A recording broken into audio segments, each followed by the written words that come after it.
of Tobago.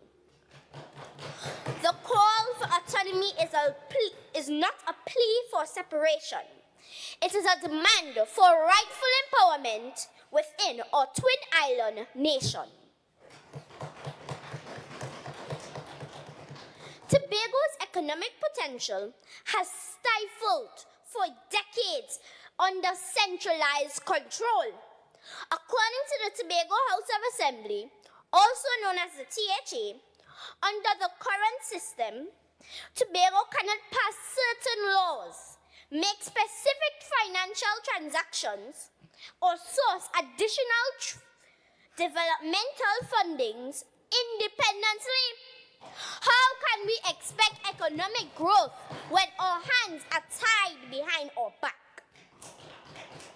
Let's take tourism, which accounts for approximately 12% of Tobago's gross domestic product.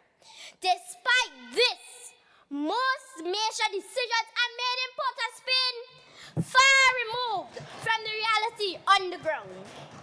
As a result, projects are delayed, opportunities are lost, and youths fumble for jobs. And the island's full potential remains untapped. With autonomy, we would gain the power to manage tourism, diversify industries, and unlock our blue economy with speed and precision. The THA Act Number 40 of 1996 gave Tobago control over 33 areas of responsibilities. Yet, the Central Cabinet in Trinidad retains veto power over those very areas. This is not autonomy. That is authority disguised as democracy. According to a poll conducted by the Tobago Civil Net, they said 53% of Tobagonians say we are ready for autonomy, and a staggering 84% believe that the THA should hold the most power over Tobago's affairs. The message is clear. The people are ready, but yet still the laws are written somewhere else. Fiscal fairness. Let's talk in numbers. In fiscal year 2015, Tobago received 70% of its requested recurrent funding, but only 15%, not even 50%, but 15% of its developmental funding. That means basic needs were barely met, while long-term growth was stifled. To add insult to injury, Tobago contributes to the national revenue through marine-based oil and gas activities. Yet we still see little to no benefit to Tobago. With autonomy, we can ensure that our resources benefit our people, not just the national treasury, or culture, or festivals, or history. They deserve more than recognition. They deserve investment, protection, and autonomy gives us that power to preserve our identity on our terms. They say autonomy might divide us. I say it unites us in responsibility. They say we are too small to govern ourselves. I say small means agile, focused, and community-driven. Tobago is not asking for a handout. We are asking for the steering wheel to drive our own future. Let us lead, let us rise, let us claim our autonomy. Madam Presiding Officer, I beg to move this motion standing in my name. Thank you.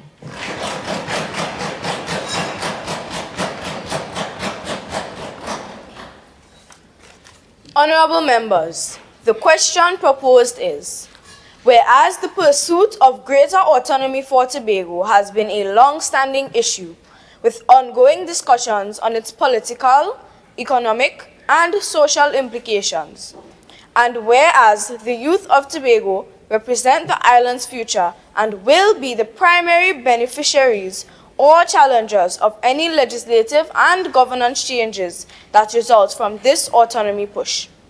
And whereas autonomy has the potential to create new opportunities in governance, education, entrepreneurship, and cultural development that directly impact young people. And whereas there are concerns about whether the youth are sufficiently informed, engaged, and prepared to navigate the changes that autonomy may bring. Be it resolved, this House examines the effects on the push for autonomy for Tobago by examining its impact on employment, education, civic engagement, and social mobility on the island. And be it further resolved, this House supports the youth active involvement in shaping Tobago's autonomous future. Minority Leader, Assemblyman Omar Gift, you may now join this debate.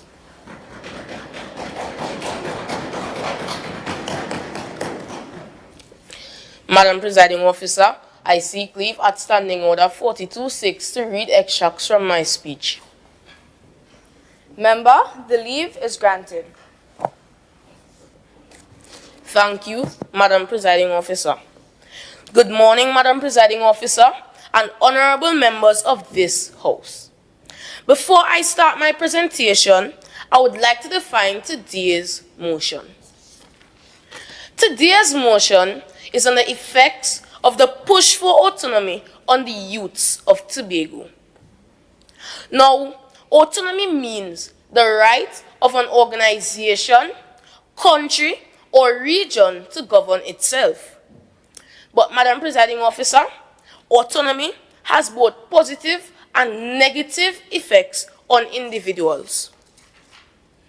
In a motion for internal self-government that was moved by A.N.R. Robinson, MP in the Parliament on January 14th of 1977, where he highlighted that Tobago was described as nothing and nowhere in a Barbados Sunday Advocate of September 26, 1976. Why? Just why has no other Caribbean island been a victim of colonial exploitation, neglect, and pushed around like a political football? Madam Presiding Officer, every other island has had considerable amount of say on the fate of Tobago except the people of Tobago. Madam Presiding Officer, if, as Viviana Paul had said, that the Caribbean is the third world's third world, then Tobago is the Caribbean's third world. Madam Presiding Officer, the effects on the push for autonomy on the youths of Tobago should be one of the most important things on the national agenda, which it seems not to be. Madam Presiding Officer, in a Tobago News article dated June 18th of 2024 on page 11, speaks about how heartbreaking it is to know that Trinidad-based artists are treated as kings and queens, while Tobago artists are treated as dirt.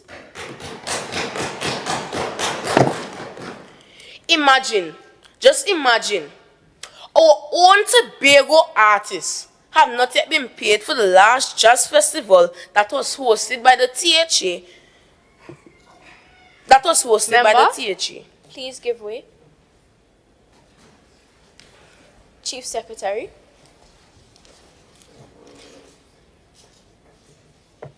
Madam Presiding Officer, I stand on a point of clarification. The member for Darrell Spring Wind said that the singers from the Tobago Jazz Festival had not yet been paid. But the Secretary for Tourism, Culture, Transport and Antiquities, Assemblyman Tashia Boris, she stated in the 19th plenary sitting that all singers and performers, both local and foreign, were all paid, and an allocated amount of $4.2 million were contributed to all the singers.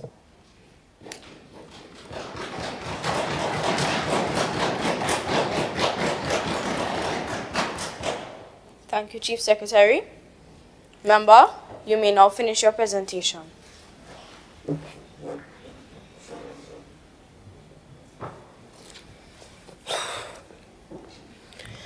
Madam Presiding Officer, is it that Michael Bolton, Tony Braxton, and the other international artists have protested for their monies?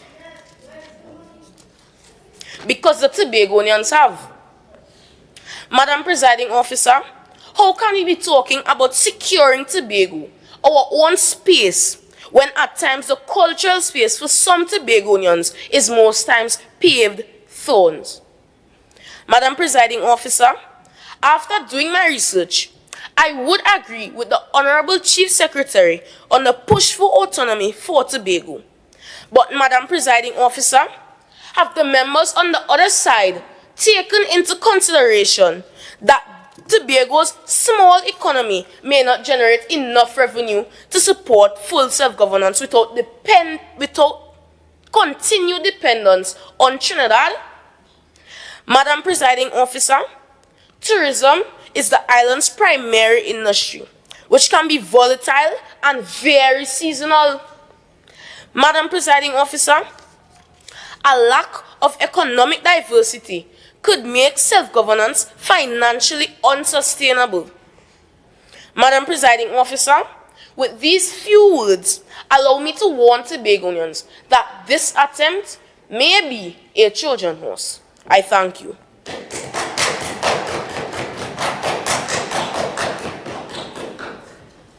Councillor Chibel Barton, you may now join the debate.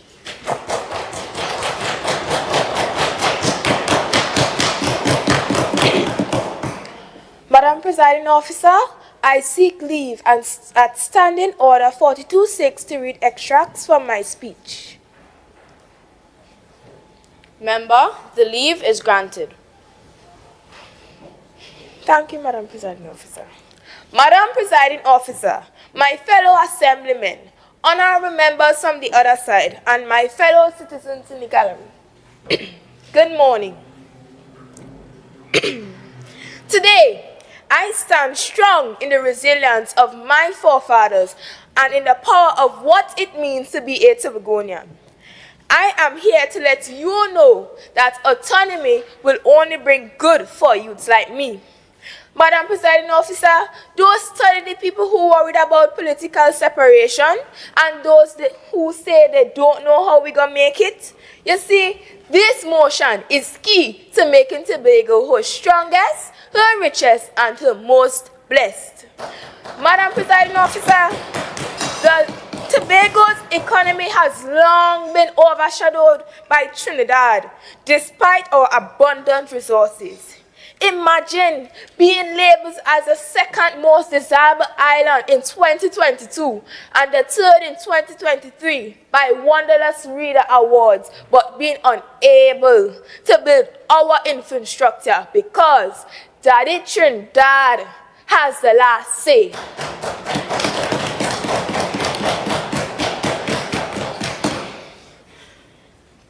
Madam Presiding Officer, does Trinidad know about the history of the silk cutting tree in Cassara? Can they make Benabal and cassava pone? Are they aware that we have the second largest breeding coral and one of the oldest forest reserves in the world? Can they carry the torch of the village harvest and the Blue Food Festival? Where will we be in 10 years if we, as Tobagonians, don't take charge of what belongs to us? Madam Presiding Officer, I believe that autonomy means that as youths, my leaders in Tobago can make decisions that will showcase my history and cultural identity so that we can prove why my island of Tobago is so unique and why she is so loved. My autonomy will enable Tobago to take control of its cultural and environmental policies, ensuring that its youth inherit a rich, unblemished legacy of pride in their identity. Madam Presiding Officer, autonomy Autonomy means that as youth, we can create new industries. Imagine building a marina in Charlottesville or an eco-hub in Boku. Imagine ziplining from Glasgow Impala to there or to the jetty, or micro malls to small businesses in every community. Madam Presiding Officer, Trinidad has failed to take care of us, so hear me loud and clear. Tobagonians have our own voice,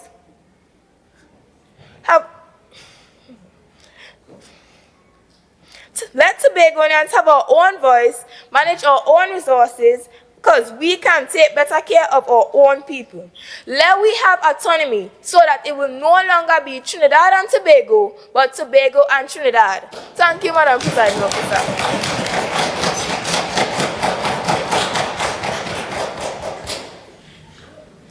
Assemblyman Trim, you may now join the debate.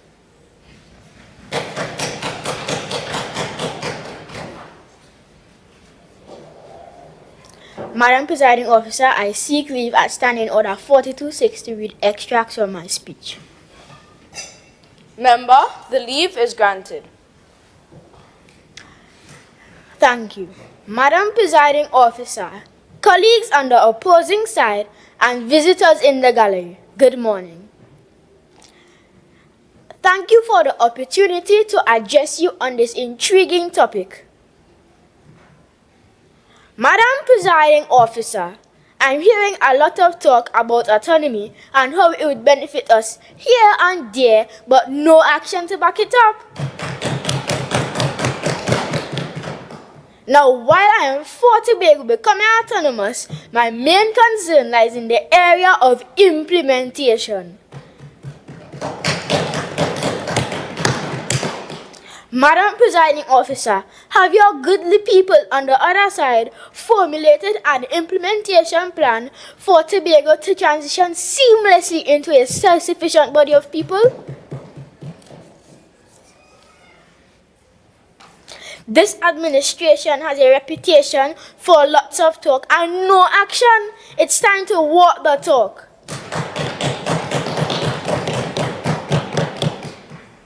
According to Lucid Software, an implementation plan is a document that outlines how a project or idea will be put into action. It's more detailed than a project plan and focuses on the practical steps, resources, and timeline needed to execute the specific goal or initiative. The specific goal here is autonomy for Tobago. Folks, we cannot be running down to Trinidad like headless chickens, clamoring for autonomy for our island and not have a studied implementation plan for such.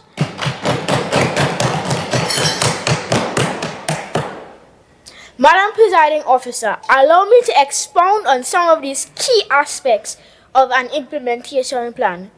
A step-by-step guide that breaks down the project into smaller, actionable steps and ensuring everyone understands the pathway to autonomy. Small actionable steps that address the continued access to education, job security, healthcare, and food security on the island of Tobago. If not handled with due diligence and care, these are some of the areas that may be negatively affected. The youths of Tobago, should we enter into autonomy unprepared? Resource allocation. We need to identify the resources, that is all the people, the skill sets, the tools needed, and the required budget for each initial step into the drive for autonomy. Timeline and milestones. Did we set clear deadlines and milestones to track our progress as we work towards becoming a self-sufficient body of people? Communication plan.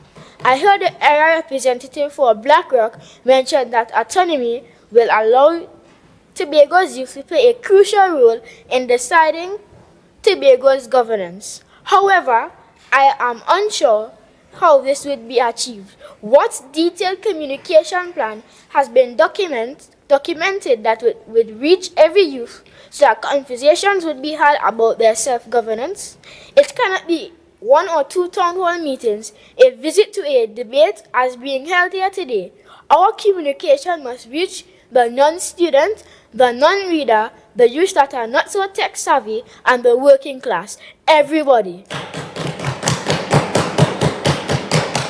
Risk assessment. We must identify the potential risk to branching out on our own contingency plans for those risks. In conclusion, these are just a few key aspects that our implementation plan should address.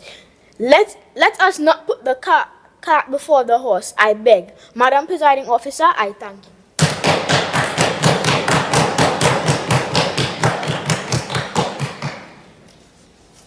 Assemblyman Dick, you may now join the debate. Madam Presiding Officer, I seek leave at Standing Order 42-6 to read extracts from my speech. Member, the leave is granted. Madam Presiding Officer, honorable members of the House, distinguished guests, fellow Tobagonians, good morning. Today, I want to speak in support of Tobago's push for autonomy, focusing on how this movement will positively impact our island's youth. Madam Presiding Officer, as the future of Tobago, our youth stand to gain significantly from greater autonomy. Madam Presiding Officer, Tobago's autonomy drive has reignited political interest among young people. As outlined in Newsday's article, Youth in Politics, a call for generational leadership, young Tobagonians are stepping up, seeking to shape the island's future rather than simply inheriting it. Autonomy creates opportunities for local leadership and decision-making. It empowers youth to actively participate in democratic processes, voice their concerns, and contribute to policies that reflect their realities.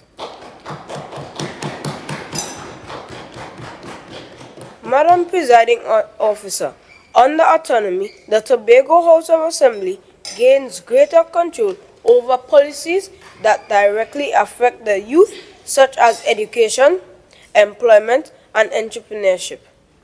The THA's Youth Empowerment Strategy, yes, 2020, emphasizes in the draft report youth entrepreneurship, digital skills, and leadership training.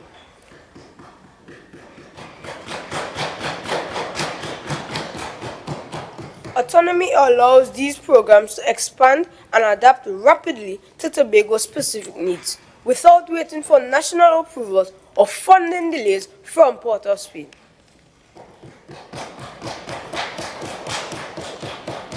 Madam Presiding Officer, increased autonomy means more control over Tobago's economy.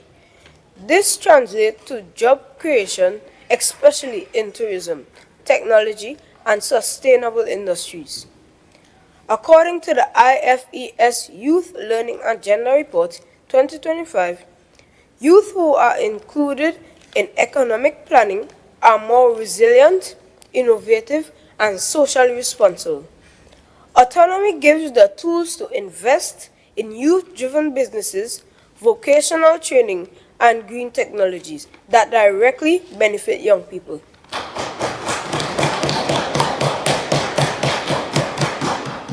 Madam Presiding Officer, lastly, autonomy gives young Tobagonians the chance to shape the kind of island they want to live in. According to the UNICEF Generation Unlimited fact sheet, young people want education, access to employment, and leadership roles.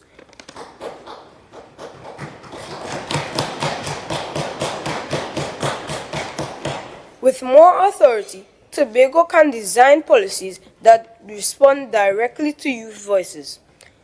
To the critics who see Tobago's autonomy movement as divisive or premature, I say this: our youth are not waiting for permission to lead. Autonomy is not just a political goal, it's a generational necessity. It is the framework through which we can build an inclusive, innovative, and empowered Tobago, led by the very youth whose future hangs in the balance. Let us not delay progress. Let us push for autonomy, for the youth of Tobago and for the generations to come. Thank you.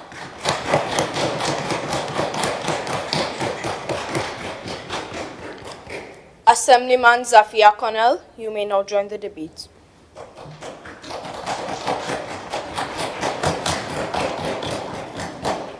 Good morning, Madam Presiding Officer, honorable members of the House, and everyone tuning in or sitting here today. I stand proudly as the representative of Belgarden Glamorgan to speak in support of something powerful, giving Tobago greater autonomy. Madam Presiding Officer, I seek leave at Standing Order 42.6 to read extract from my speech. Member, the leave is granted.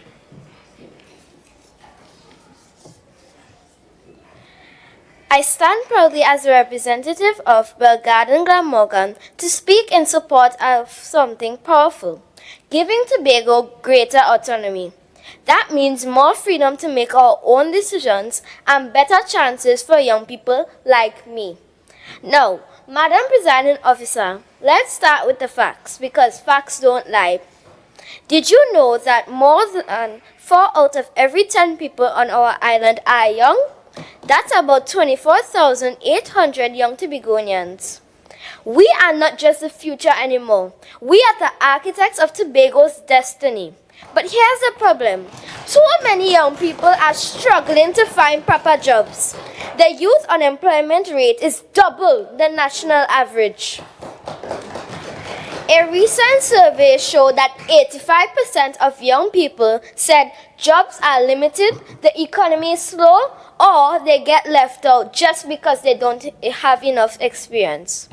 Madam Presiding Officer, how are we supposed to get experience if nobody hires us? This is where autonomy becomes so important.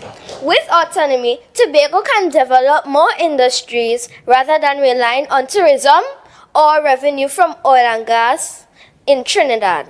We can grow in areas like technology, fashion, renewable energy, or even building apps. Imagine this, a group of teenagers from Tobago launching the next big Caribbean app right from Scarborough, or building solar panels in Bloody Bay. Madam Presiding Officer, these are not just big dreams. They can be real, with the power to make our own decisions. We already have good plans like the THA Youth Empowerment Strategy, and with autonomy, we can say yes, even louder. It trains us to be smart, skilled, and confident. We can learn tech, mechanics, business, and everything we need to thrive, not just survive. Technical and vocational education and training programs are also awesome. They teach us real skills like how to run a business, fix things, and even become financially smart. But autonomy means we can make these programs bigger, better, and made just for Tobago's needs. And let's talk about something young people are really excited about. Starting their own business, whether it's making coconut oil or selling frozen crab and dumplings. We need support to turn our dreams into reality. Groups and units like NETCO, BDU, and REACH are already helping. But imagine what Tobago could do with more investments, more training, and more belief in us as innovators, leaders, and job creators, not just job hunters. So, Madam Presiding Officer, I say this. Autonomy is not just a political idea. It's a powerful move. It means a better economy, better opportunities, and a better Tobago for young people, by young people. Let's give Tobago the freedom to grow, create, lead, and succeed. Let's say yes to autonomy and say yes to our future. And may the next tech CEO come from Tobago. Thank you.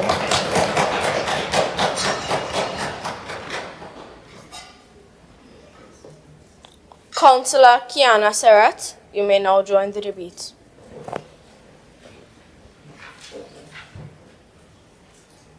Thank you, Madam Presiding Officer, for the opportunity to speak in this debate. I want to take this time to greet my colleagues, members opposite, and visitors in the gallery. Good morning. I am elated to add my voice to discuss the effects of the push for autonomy on the youth of Tobago. Let me first seek leave, Madam Presiding Officer, at Standing Order 42.6 to read extracts from my speech. Member, the leave is granted. Madam Presiding Officer, I proudly join with my colleagues in wholehearted argument to the motion before us. Madam Presiding Officer, Tobagonians were always known for their friendly nature and high moral standard. In many respects, that is under threat, as we can't even take fully responsibility for securing our borders and protecting the people that visit our sunny isles. We should be able to protect our tourists. They are a critical source of income and opportunity for growth.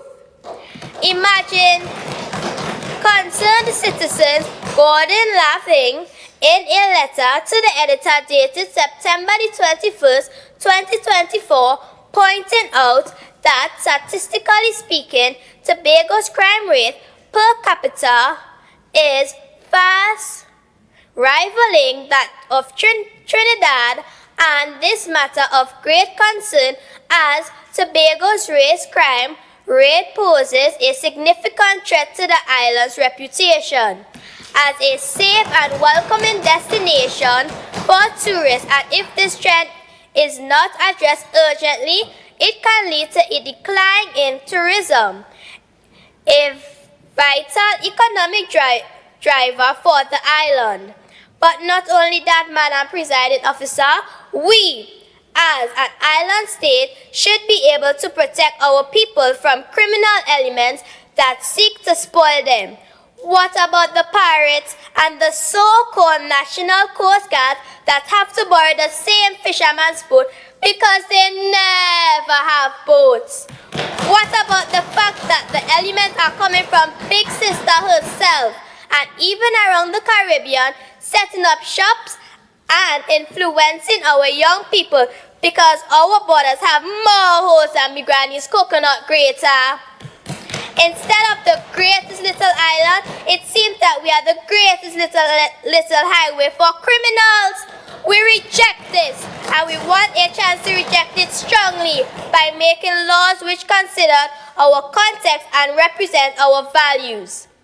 And on the topic spaces, our beaches, our reefs, and our wetlands are environmentally sensitive spaces which are core elements of our tourism product. We need to have greater control over how we present and protect our spaces. Can you think of all the ways which is this a win? Municipal police, opportunities, and job creation. When we are clean, green, safe, and serene, it is a huge boost for our economy. And colleagues, we very well know when our parents' pocket wins, we all win. How many of you here have thought about how your home bills will be paid or what you will eat or drink or do next? This isn't your concern right now because someone does it for you. But in a few years from now, when you marry and create your own football side, your thinking will be different. Living in the shadow of Trinidad is not adequately allowed us to protect ourselves, but we have a chance to secure our generation and the next. Autonomy will have positive impacts on job creation, revenue, and the overall safety and security of our island. We must not be cowards and miss this benefit. Madam Presiding Officer, I thank you.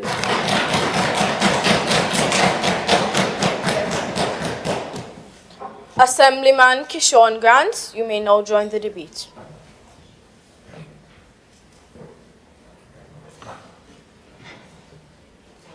Madam Presiding Officer, I seek leave at Standing Order 42-6 to read extracts from my speech. Member, the leave is granted. Thank you.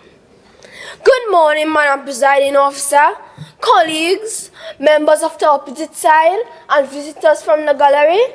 Today, I stand here proudly in support of Tobago's push for autonomy. Not just because it's a political matter, but because it's a matter of hope, opportunity, and future, especially for the youths of Tobago. Let's begin with a simple truth. When young people feel seen, heard, and empowered, they thrive.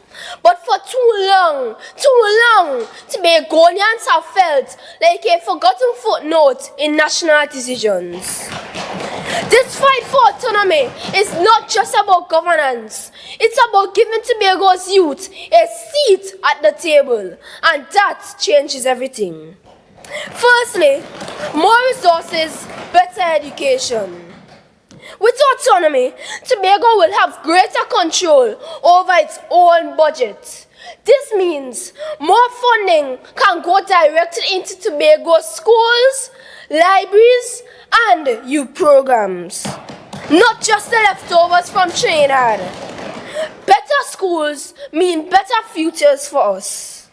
According to former Senator Mr. Ansel Dennis on Tobago Update's morning show, the money allocated can be spent in utilizing Tobago contractors, Tobago talent, Tobago skills, Tobago labor, and Tobago businesses to conduct development.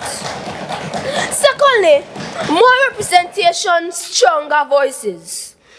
Tobago autonomy also means Tobago's youth get to shape policies that affect them.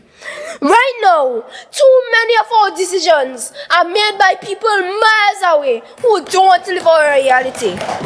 Autonomy means we can have local youth councils and direct involvement in development plans. Our young people will learn the power of civic engagement, not just watching government happen, but being part of it. Thirdly, cultural pride and identity. Autonomy allows us to celebrate and preserve what makes Tobago unique.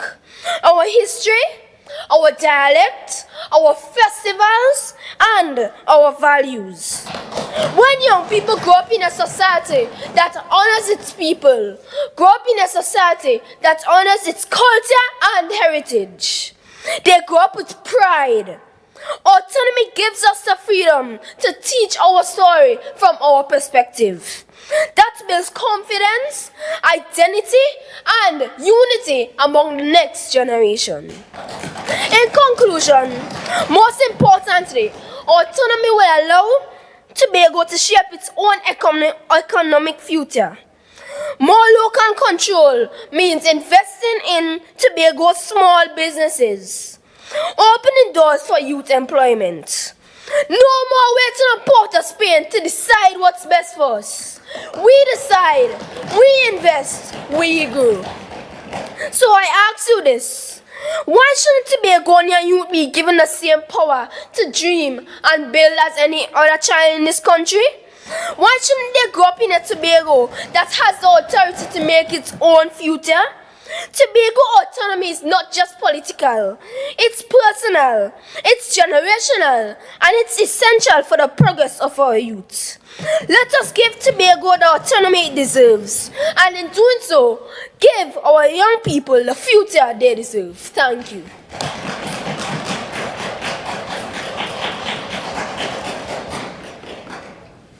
Assemblyman Brown, you may now join the debate.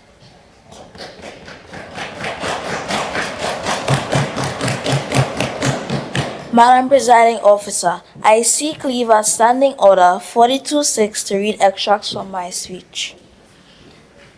Member, the leave is granted. Good morning, Madam Presiding Officer, esteemed colleagues, fellow youths, and viewers in the gallery. It is indeed a privilege to contribute to this motion in this hollow chamber.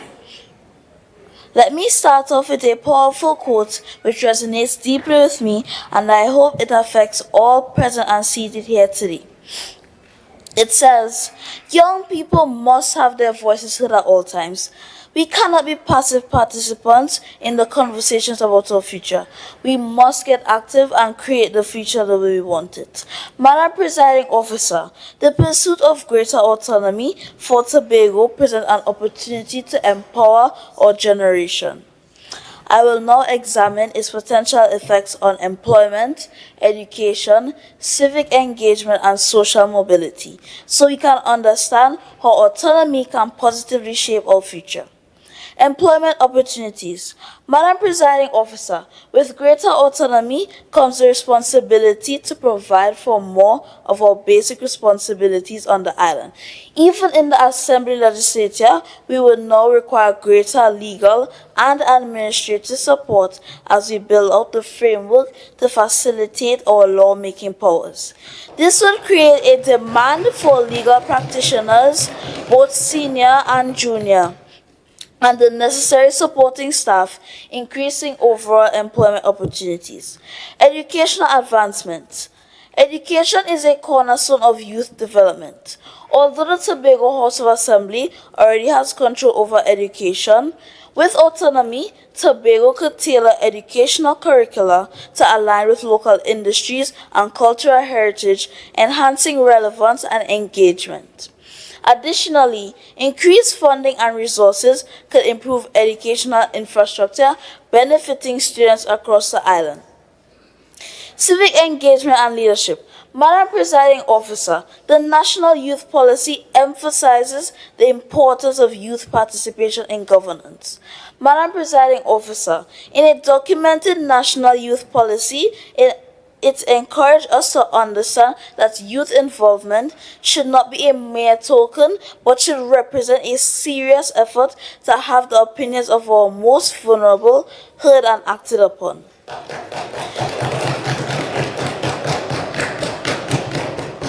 The young people of Trinidad and Tobago must feel that their contributions to the national development are valued and that all categories of youth are included in the development processes. Madam Presiding Officer, what this therefore means is that autonomy would provide a platform for youth to actively engage in contributing to the decision-making processes, fostering a sense of responsibility and inclusiveness. This involvement would ensure we have a generation of informed and active citizens. And Madam Presiding Officer, I would like to personally commend the Assembly legislature for giving a voice to some of the youngest in our population to contribute to such an important public discussion. Social mobility. Madam Presiding Officer, greater autonomy could lead to the development policies that directly address local challenges such as access to health care, housing, and transportation.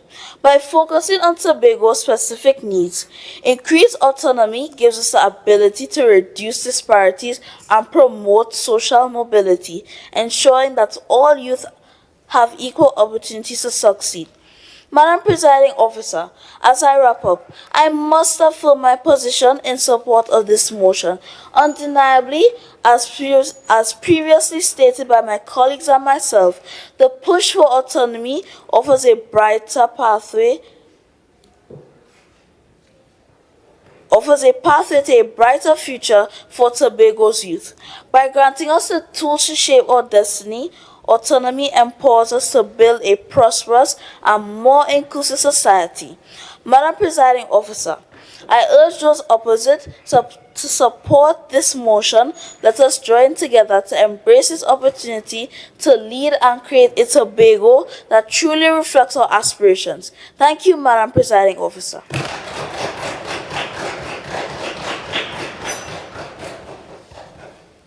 Assemblyman Dominique Hall, you may now join the debate.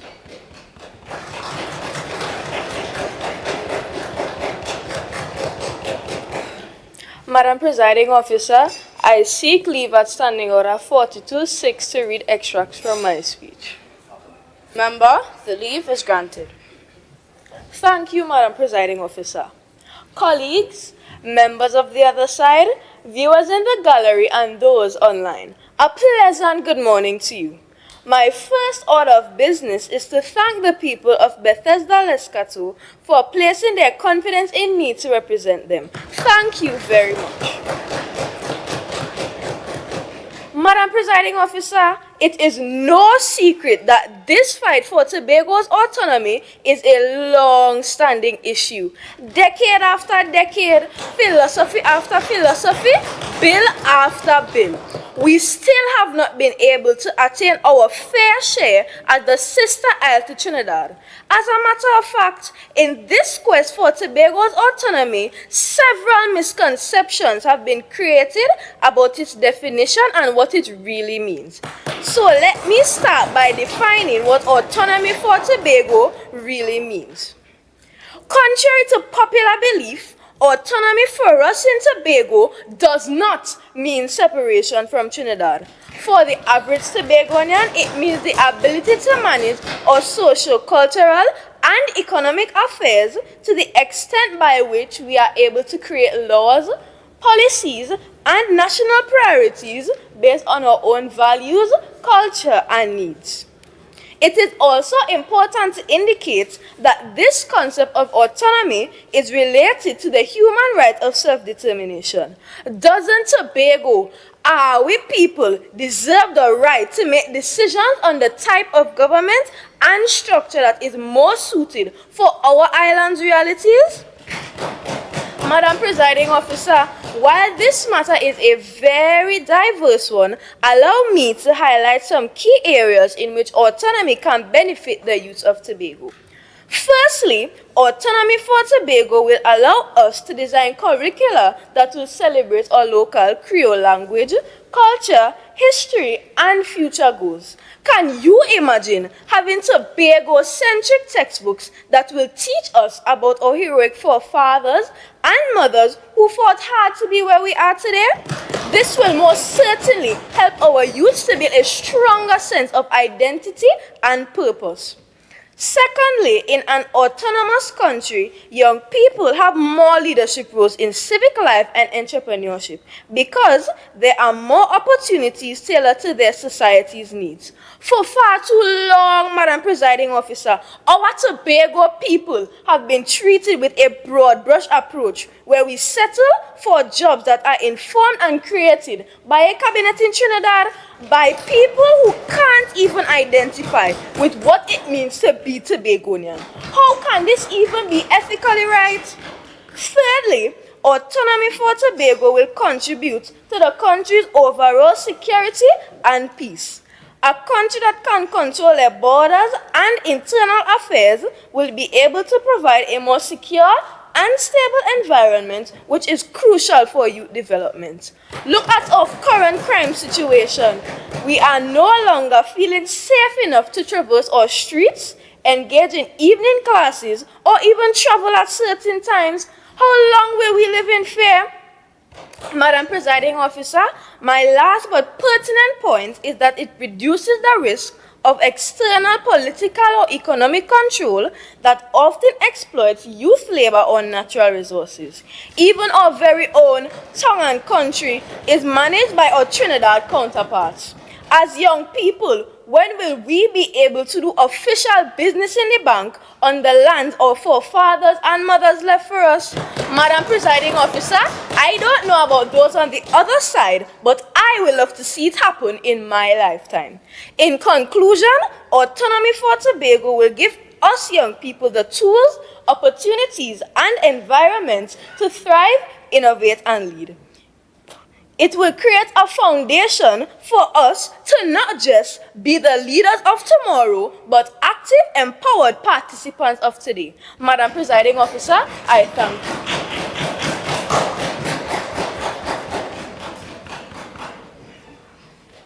Assemblyman Sidney Paul, you may now join the debate.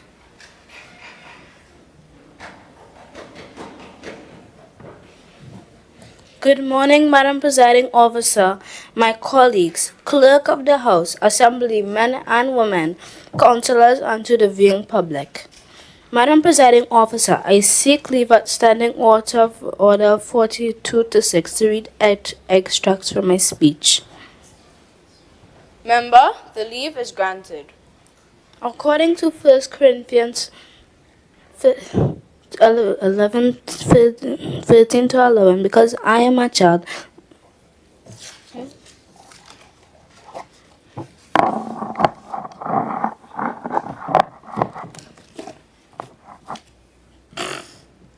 because I am a child, I speak like a child, I reason like a child.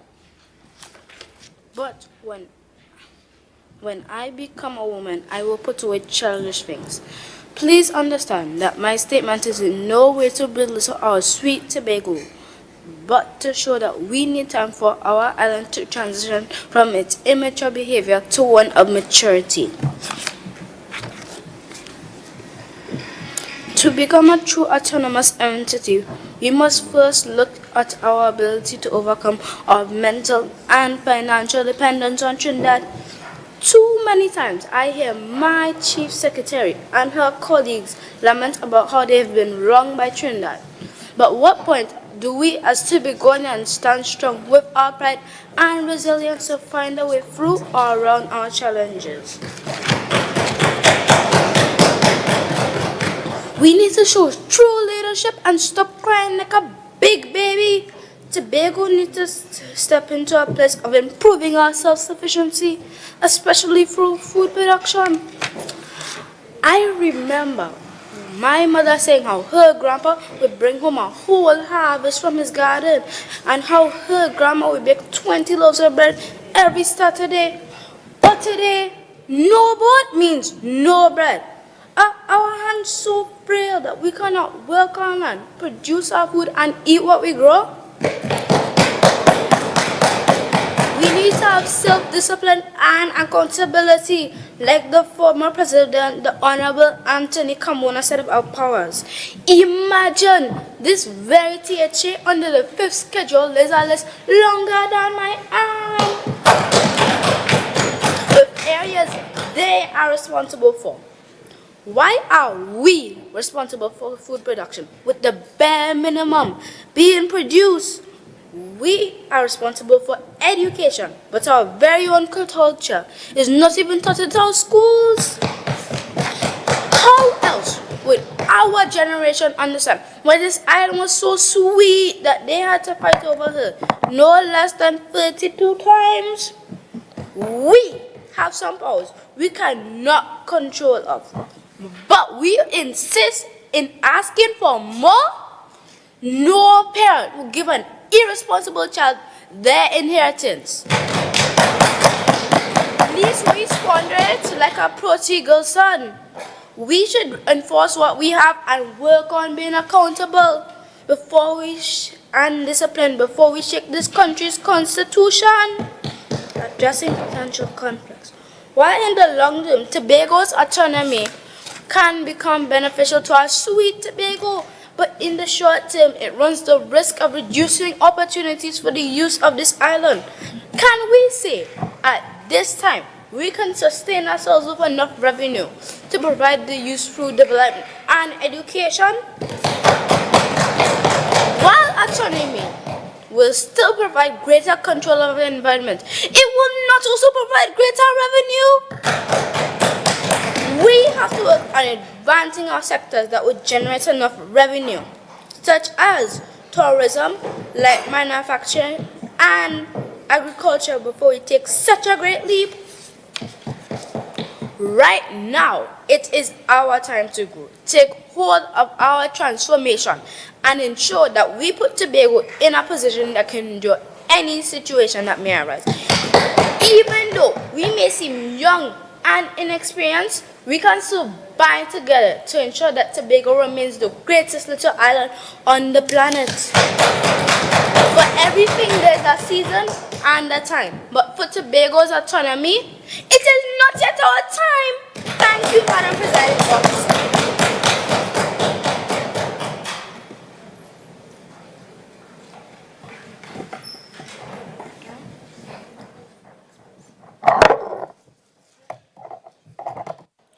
Assemblyman Vafana, you may now join the debate.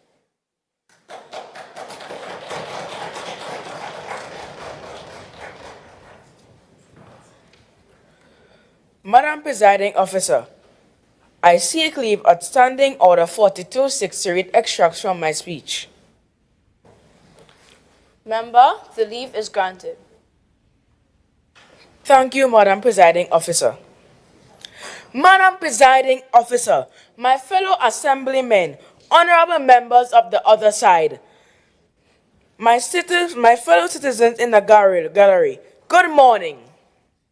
Madam Presiding Officer, autonomy means for Tobago the right to make our own decisions without agreement of Trinidad. I have heard that dogs are only bad in the yard. And today, Madam Presiding Officer, I'm being abandoned for my Tobago. In 1962, when Dr. Eric Williams addressed the newly autonomous nation, he said, "You are now a member of the Commonwealth family in your own right, equal in status to any other of its members. You are nobody's boss, and nobody is your boss. Yet, here we are in 2025, unable to be our own boss, because Trinidad has its construction boots on our throats." Madam Presiding Officer, autonomy is a must, or we as Tobagonians will bust. It is time enough that we challenge the status of dependency and seek our autonomy. It is time for us to challenge who they have said we are and become who we should be. Autonomy means for use that we can finally create vocational trainings aligned with Tobago's local industries, like tourism, agriculture, and marine services. Tobago's children should see our heritage in our textbooks. We should see people like them being a success. We should enjoy the opportunities that children from Trinidad are exposed to. They too deserve a voice. So today, I will use my voice to bark until I am heard, bark until autonomy is given. Because Tobago is more than a vacation spot. Tobago is more than the nice food. Tobago is more than the greenery. Madam Presiding Officer, Tobago is me and you. Tobago is us. Tobago is more than we have allowed her to be. So as I close, let us not get weary with the fight for autonomy, but rather bark so that our voices are heard. Thank you, Madam Presiding Officer.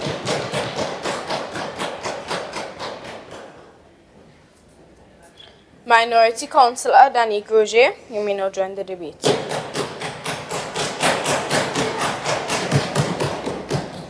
Madam Presiding Officer, I seek leave at Standing Order 42-6 to read extracts from my speech. Member, the leave is granted. Thank you, Madam Presiding Officer. Good morning, Madam Presiding Officer, teachers, parents, my fellow colleagues, and everyone here today. The motion we're debating asks us if the push for greater autonomy will really make things a lot better for young people like me right here in Tobago. My team stands here today to tell you, no, it won't be that simple, and it might even bring some more challenges. Let us all think of it like this. Imagine you have a favorite toy. Let's say a remote control car. You might think, if you only had the controller all to yourself, you can make it do amazing new tricks. But what if the car still needs special batteries from someone else? Or what if you don't know how to make it do those amazing tricks yet? That's a bit like this idea of autonomy for Tobago. While it's sounds good to have more control here at home, we believe it won't be the magic solution for young Tobagonians. Let me tell you why. Firstly, autonomy won't magically give Tobago superpowers. Right now, a lot of big decisions and a lot of money for Tobago comes from the main government in Trinidad. The idea of autonomy is that we get to make more of those decisions and handle more of that money right here in Tobago. But here's the thing, Madam Presiding Officer, will it make things faster? Maybe, maybe not. Sometimes trying to do everything yourself can take even longer, especially if you need to set all your ways of doing things. Imagine if our schools had to suddenly print all its own textbooks and make all its own rules without any help. That's a lot of work. Do we have all the experts to run everything from schools to hospitals to job programs? You need lots of very smart people with different skills. Does Tobago have enough of those experts right now to suddenly take on all those big jobs perfectly? We might need more training and more people, and that takes time and money. Simply changing the rules doesn't give us those people or the know-how overnight. Secondly, more control doesn't mean more money or more jobs just like that. Madam Presiding Officer, the biggest problem for many young people in Tobago is finding good jobs when they finish school or having exciting things to do. Autonomy won't suddenly create tons of new jobs to make Tobago super rich. Where does the money come from? Tobago still gets a lot of its money from Trinidad. Autonomy won't automatically mean we'll start making way more money on our own, like finding a secret treasure. Our economy is mostly about tourism.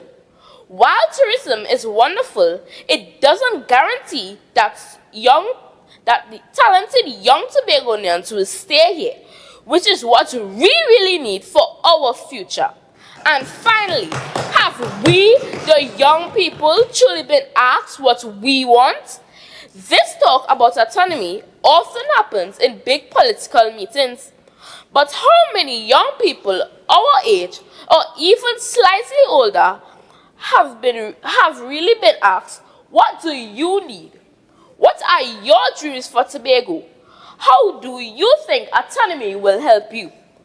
All voices are important. If the push for autonomy isn't truly built on what young people need and want, then even if it happens, it might not fix the things that matters most to us. We need better schools, more exciting activities, safe places to play, and opportunities to learn new skills.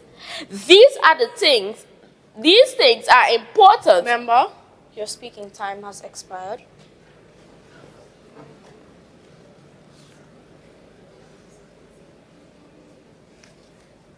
Minority Leader.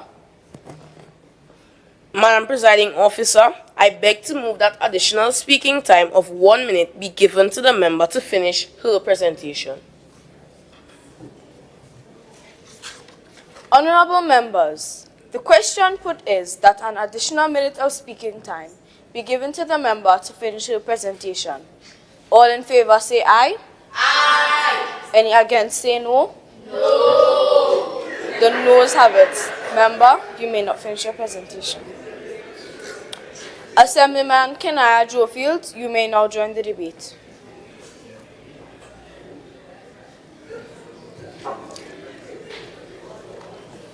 Madam Presiding Officer, I thank you for allowing me to join this timely and critical debate.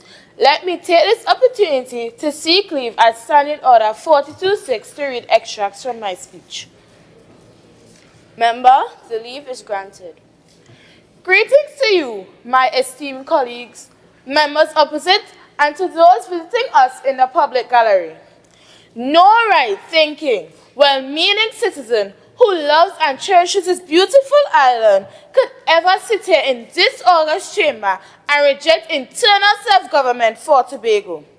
Madam Presiding Officer, that is why I proudly support the motion, and with my whole chest say yes. Madam Presiding Officer, yes, for when we, the people of this island gem, cradle our destiny fully, like a babe in the arms for the first time, we will proudly proclaim, as every good mother admits, it was well worth it. Imagine how beautiful it would be for the jig and the tambourine to be a part of our educational experience, and not just once in a while. Imagine what would happen if Tobago's children learn the true depth of Tobago's history through more than just a cursory mention in the textbooks, in which we have little input. I heard the member for Lambo Lowlands discuss the absence of proper planning for implementation, but his good self failed to realize that public education, which has been and is occurring, is a critical component of the process of implementation and change management. The very fact that we are here in this august chamber represents that very plan, colleagues. Before this sitting, Madam Presiding Officer and my dear friends, the truth is that many of us, if not all of us, all our parents, teachers, and community members did not have a full grasp of what is done here or the issues involved in the day-to-day management of our space. A media release from the Division of Education, Research and Technology dated April 30, 2024 that indicated that a 12-member committee was set up with a mandate to develop a Tobago-centric curriculum to not only preserve our heritage, but to develop the next generation of passionate Tobagonian citizens. The article by Stephen Nicholas, found in a Newsday dated May 2nd, 2024, goes on to highlight the areas of focus and the fact that it is the intent of the division to capitalize on autonomy to continue to propel this important effort. Madam Presiding Officer, a plan and timeline was set. A committee was appointed. A pilot plan for school was designed. A plan for revelation, review, and further consultation was set. All is for rollout in September of 2025. The Secretary herself notes that education has almost become totally essay-driven, with students entering secondary school deficient and entering the world without the tools needed to manage in life. Madam Presiding Officer, indeed, I will not want that. And if we really don't want it, we must reject the very thought that Tobago isn't ready and Tobago cannot do it. That would be a serious slap in the face to the giants of democracy and good governance gracing the hollowed walls of this very chamber. Autonomy means that we will be more fully able to charter a path for the inculcation of the Tobago identity into our island children, because being Tobagonian isn't just about living in Tobago space. Tobago's children need to own their distinct identity, and to own it, we have to learn it. Imagine the Tobago Creole with its rich depth and saying of our parents is almost obsolete. Like when pig tell him mama I know song and mama tell her I come. A saying which simply means that those of life's trials that haven't yet met you have not passed you. So don't judge anyone's experiences too harshly. And we should not judge our island's ability to govern itself based on one or two missteps. If we are really serious about education in Tobago, we must be autonomy-minded. The Honorable Chief Secretary mentioned our rich and unique heritage that we will have an opportunity. Member, your speaking time has expired. Chief Secretary. Madam Presiding Officer, I beg to move that additional speaking time of 1 minute be given to the member to finish her presentation. Honorable members, the question put is that an additional minute of speaking time be given to the member to finish her presentation. All in favor say aye. Aye. Any against say no? No. The ayes have it. Member, you may finish your presentation. The Chief Secretary mentioned our rich and unique heritage that we will have an opportunity to pass on through a Tobago-centric curriculum. Let's do it for the children. I thank you.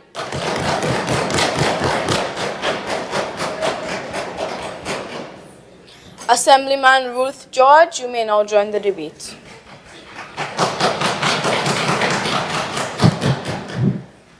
Madam Presiding Officer, I seek leave at Standing Order 42-6 to read extracts from my speech.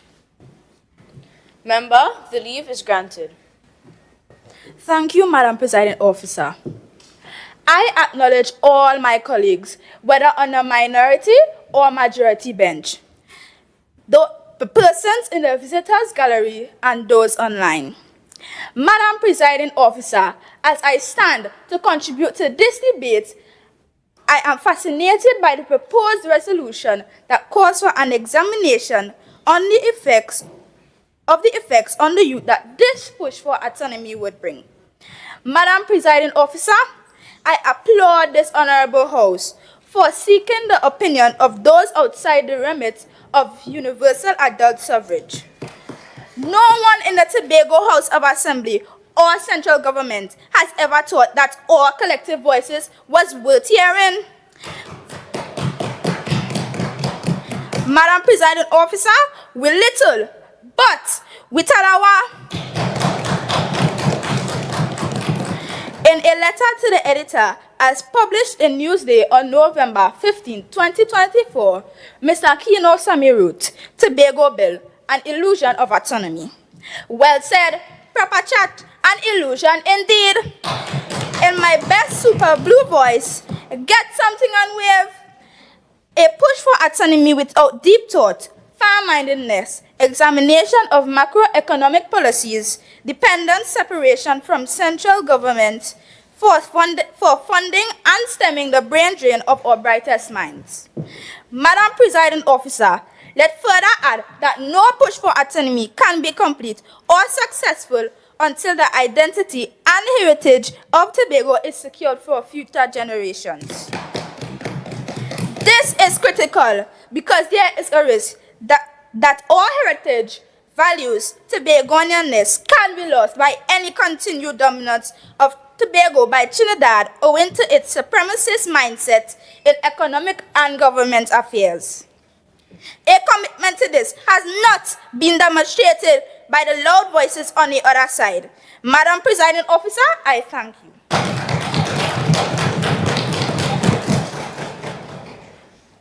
Assemblyman Campbell, you may now join the debate.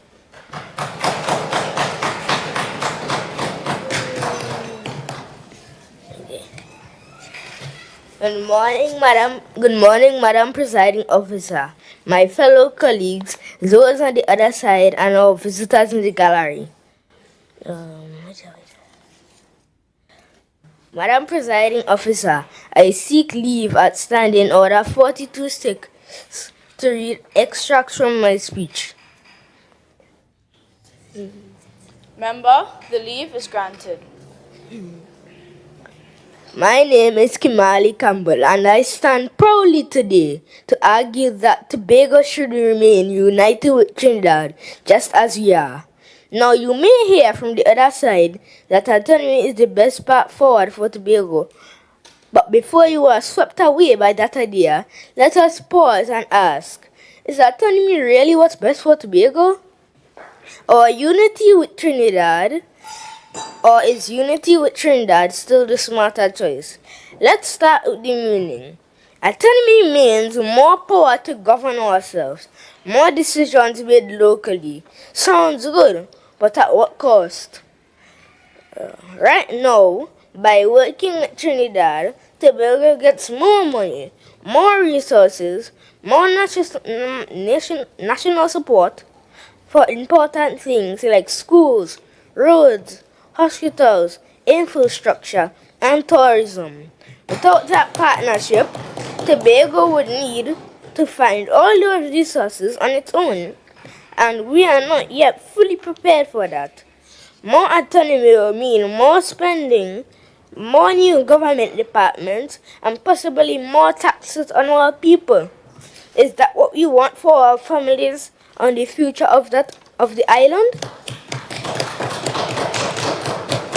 My answer is no. Some people say that autonomy will make us more independent, but Tobago already enjoys a strong level of self-governance through the Tobago House of Assembly. We already make many of our own decisions. The truth is, we don't need full autonomy to be proud Tobagonians. We can be proud while still working as a part of a nation, Trinidad and Tobago. I must address another key point. The other side may argue that autonomy will help us move faster, fix local problems better, but let's be honest, going it alone can often slow us down. Creating new systems from scratch takes time, money, and resources we would otherwise use to build schools, support teachers, improve healthcare, and create jobs. Would we rather spend those years building new government systems, or would we rather spend those years building a better Tobago? Another thing to consider is our national identity. We are not two nations, we are one. Trinidad and Tobago. We share a common history, culture, and future. Our national motto reminds us, together we aspire, together we achieve. Separating too far from Trinidad weakens that unity and weakens us all. Finally, let me remind you, autonomy may sound exciting, but it comes with real risk. Risk to our economy, risk to our development, and risk to our unity. Why take those risks when you are already moving forward together? In conclusion, I see this clearly. Tobago doesn't need full autonomy to succeed. Tobago needs a strong leadership, wise cooperation, and a united nation. By working with Trinidad, we will continue to build a better Tobago for our children, our families, and for generations to come. Thank you, Madam Presiding Officer.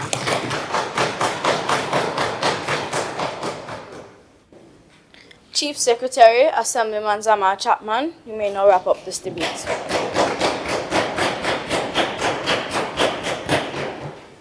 Madam Presiding Officer, I seek leave at Standing Order 42.6 to read extracts from my speech.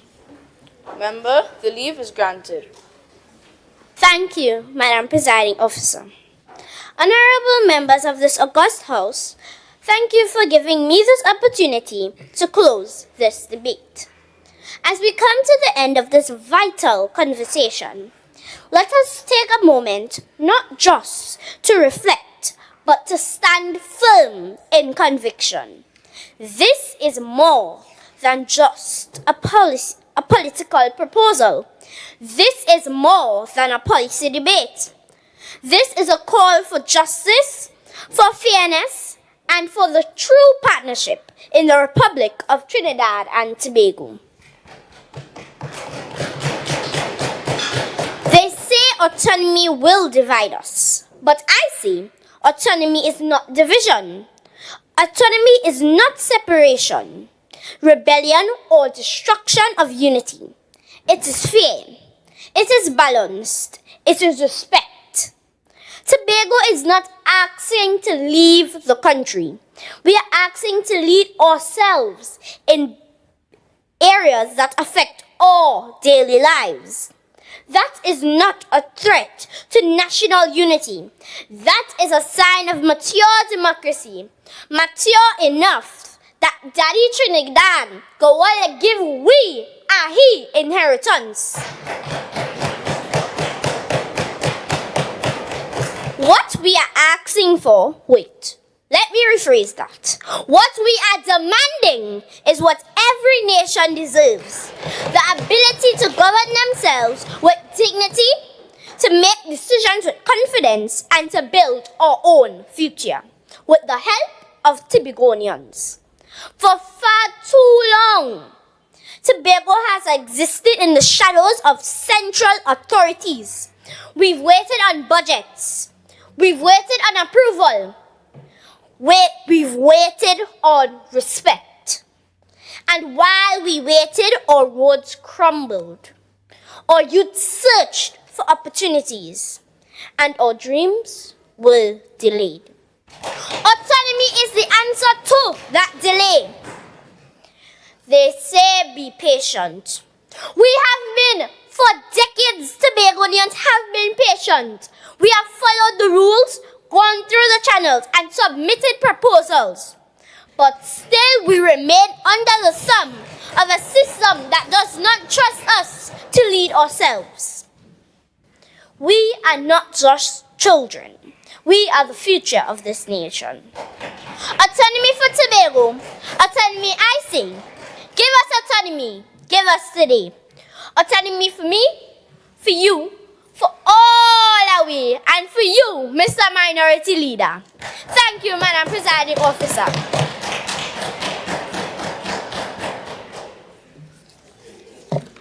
Honorable members, the question put is, whereas the pursuit of greater autonomy for Tobago has been a long-standing issue with ongoing discussions on its political, economic, and social implications, and whereas the youth of Tobago represent the island's future and will be the primary beneficiaries or challengers of any legislative and governance changes that result from this autonomy push, and whereas autonomy has the potential to create new opportunities in governance, education, entrepreneurship, and cultural development that directly impact young people. And whereas there are concerns about whether the youth are sufficiently informed, engaged, and prepared to navigate the changes that autonomy may bring. Be it resolved, this House examines the effects on the youth for the push on autonomy for Tobago by examining its impact on employment, education, civic engagement, and social mobility on the island. And be it further resolved, this House supports the youth active involvement in shaping Tobago's autonomous future. All in favor say aye. Aye. Any against say no. The ayes have it. Motion carried. Clerk.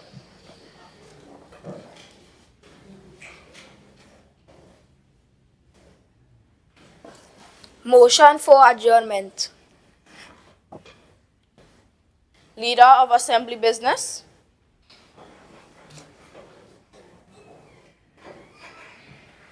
Madam Presiding Officer, I beg to move that this House stands adjourned for a date to be fixed. Honorable members, the question put is that this House stands adjourned for a date to be fixed. All in favor say aye. Aye. Any against say no. The ayes have it. This House now stands adjourned for a date to be fixed.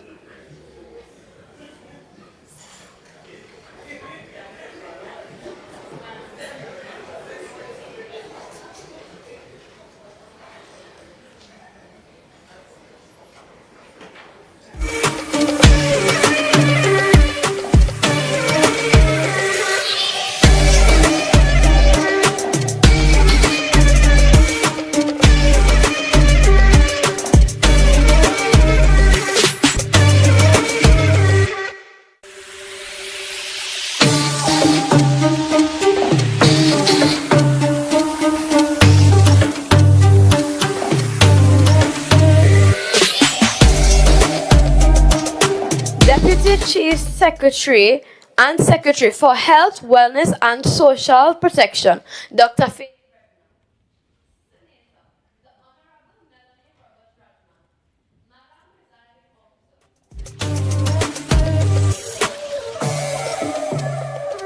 Acting Chief Administrator of the THA, Mr. Carl Murray, and all other administrators, Clerk of the Assembly, Mr. Lincoln Nelson, members of the media, young but passionate debaters, specially invited guests, industrious and diligent teachers, committed and focus-driven parents, distinguished ladies and gentlemen, good morning.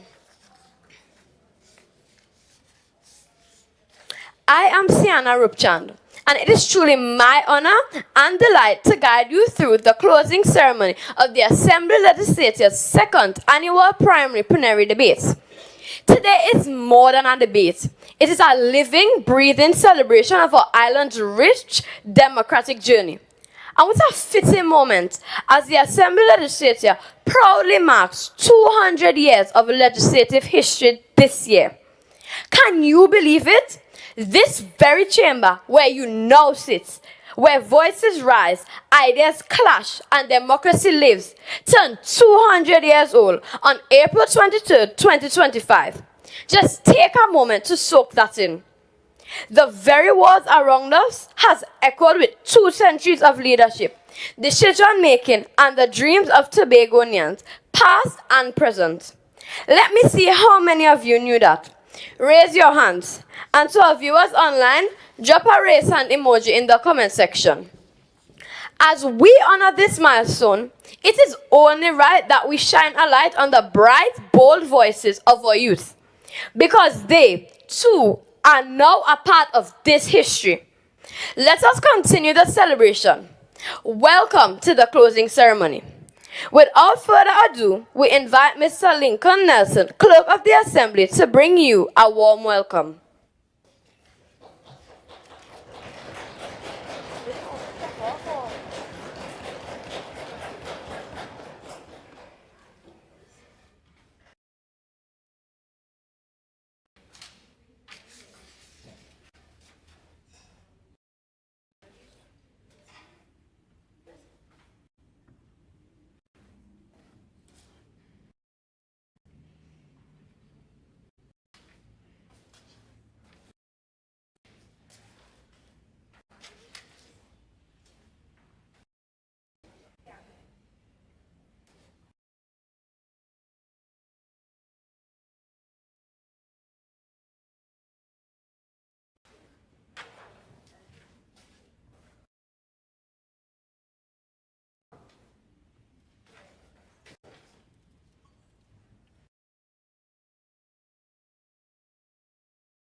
We now invite to bring remarks a dedicated leader who is shaping the future through education, Assemblyman Zarisha Hackett, Secretary of Education, Research and Technology.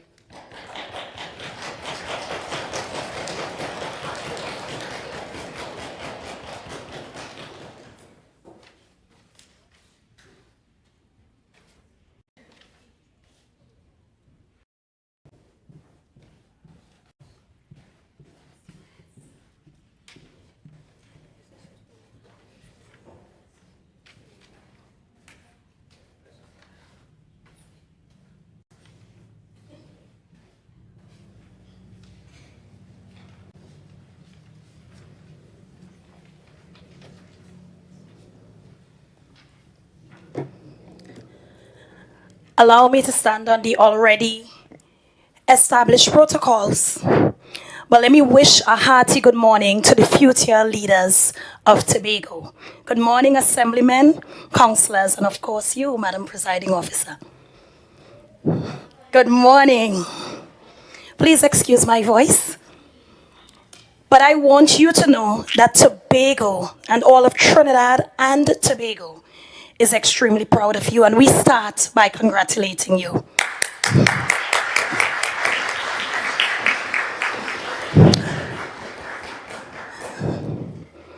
Members of this august chamber, today isn't just an ordinary Thursday. Today is a day where history meets hope, where the voices of Tobago's youngest minds echo in this very chamber, where Tobago's destiny is shaped. And today, those voices are speaking on something bold, something sacred, Tobago's quest for self-determination. But before I go any further, allow me to express my heartfelt gratitude to our presiding officer, Miss Abby Taylor, and the hardworking staff of the Assembly Legislature Secretariat. Of course, as usual, stellar initiatives dubbed the People's House, and again, today is no less. Members of this Secretariat, you have not only opened the doors of what you've called the People's House, you've opened the minds of our children to the power and purpose of civic engagement.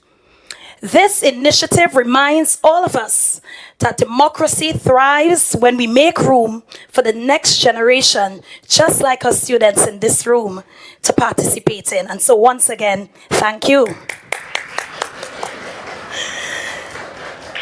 Now, I walked around the horseshoe, and I guess you students, you understand the value of this horseshoe. You understand its history.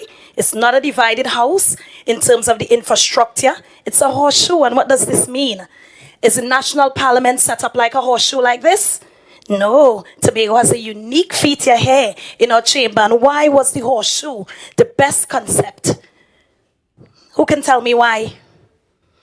If I don't know where majority and minority is, would I be able to say, well, this is the last member of the majority and this is the first member of the minority by just looking at you? Yes or no? And so what is expected when you come into this house? Should your party come first? Your political organization? What should come first? The island and the people. That is called Tobago, and so it's Tobago first. And so I want you to appreciate you having a seat here in this chamber, and you're seated at the horseshoe. It's a continuous space, yeah? And so again, before I go further, allow me to recognize the contributions of teachers and of parents and all those who contributed to preparing our students for such an important debate. Parents and teachers in the room, give yourselves a round of applause. And of course, join me in putting your hands together for them. They were your support systems. You have helped to prepare Tobago's children for a debate where I sat in that corner. I was almost envious at the respect, at the confidence, at the dignity, and at the pride, yes, coming out of our young debaters, our young leaders, and so we are proud of that. Your support, your encouragement, and your investment in their growth have made today possible, and we cannot say thanks enough. These students did not arrive by accident, no. They were guided here by a community that believes in them. So now, some may ask, what does self-determination have to do with young people? It's a question we discussed here today. But I would argue, what doesn't it have to do with young people? Self-determination isn't just about laws. It isn't just about boundaries. It isn't just about budgets. No, it is about identity. It is about saying we know who we are and we know what we need and we are prepared to shape our own future. And it is the future that belongs to the youth. Then you, our youth, must surely have a hand in building it. You agree? You, our children, are not just our leaders of tomorrow. You are actually leading and you've led today. You're organizing climate marches, you're volunteering in your communities, you're speaking out about education as you did today, and you're also ensuring that equality and opportunity becomes those words that are important to us all. And so today, you have debated on the floor of this legislature, and it isn't only about leadership. It's about you identifying your role in this quest. It was about the path to self-determination, and we all know that Tobago's journey has never been an easy one. It has taken your courage, your resilience, and of course, a sacrifice for you to prepare for today. But I also want us to speak about something else. Vision. And it is this vision that must be intergenerational. We cannot talk about shaping Tobago's future if we leave out the very young people who will have to live in that future. You, my boys and girls. And this is why your presence today has been so important. You see, when you stand and you speak up, as you've done so in today's house, you are not just answering a debate. You're not just answering questions that we all are seeking answers for. You are answering a deeper call. You have answered the call to participate, the call to contribute, and of course, the call to care. But let me be clear, Tobago's journey towards self-governance will need minds like yours, creative minds, passionate minds, and minds that are brave. It will need students who question injustice just as you've done, who speak truth to power, and who believe in fairness. And of course, those of you, as you've done today, are willing to dream and dream big, not just for yourselves, but for this island that you all love. And so, today I want each of you to remember that your age does not limit your voice. And I actually want you to repeat that with me.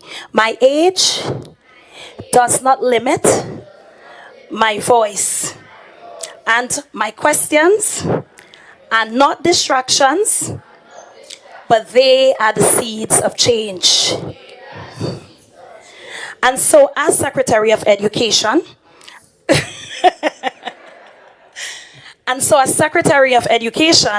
I will continue to fight for spaces where you, my students, are seen, where you're heard, where you're respected, and of course, where you're valued. Not just as learners in a classroom, but as citizens of Tobago and Trinidad and Tobago by extension, with a stake in our future. I want us to walk this road together. I want to teach you that your history, which of course you've learned so much of, allows you to shape your destiny. I want you to understand the importance of empowerment, not only with knowledge, but with platforms such as this one. And of course, I want you to understand that your words are not only welcome, but they're weighted with importance. And so to every young debater who showed up and showed out in this room today, do not pretend to be leaders. As you've done, you actually are. You actually are leaders representing your primary schools. Most of you are standard 3 and 4 students, yeah? 5? Very good. So 4 and 5 students, yeah? And so, of course, you're represented with pride. And so, this country has heard your ideas. Your voices have inspired us all. And this chamber was reminded that Tobago's quest for self-determination will never be complete unless it includes your dreams, your drive, and the decisions you make. And so once again, thank you so much, my young, brilliant Tobagonians. You've indeed made all of us proud. I thank you.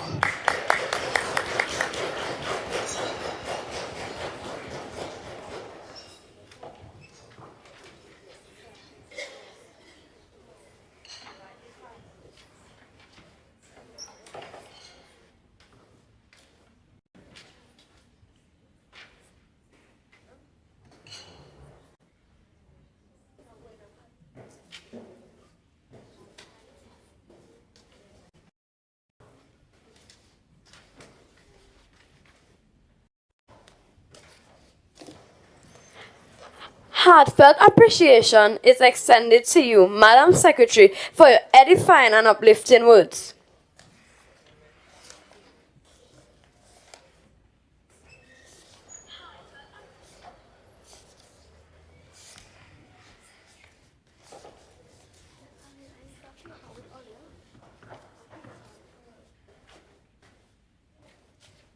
At this time, we now invite the Deputy Chief Secretary and Secretary for Health, Wellness and Social Protection,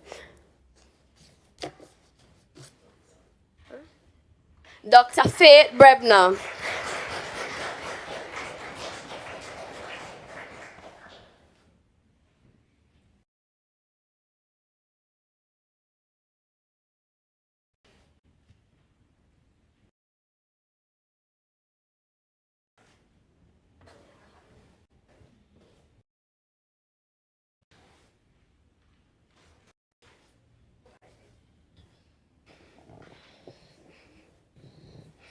Good morning, everyone. Allow me also to stand on the already established protocols, but allow me to quickly say to all of you lovely boys and girls, I am so proud of you. So proud of you.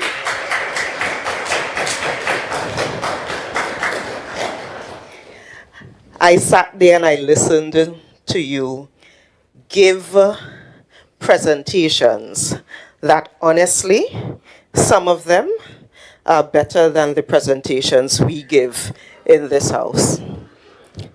I sat there and I listened to you articulate points that some of us are unable to articulate. I sat there and listened to you show an understanding of the standing orders in a way that, I'll speak for myself, some of us aren't even aware of those standing orders.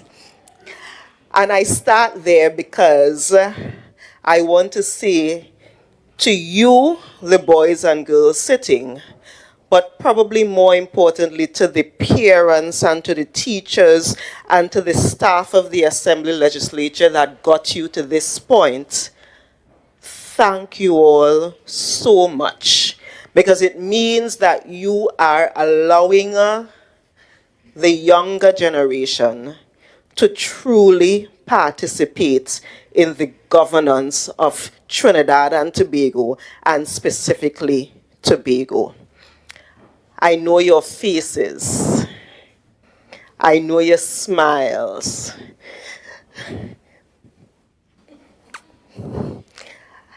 I know your mummies and daddies.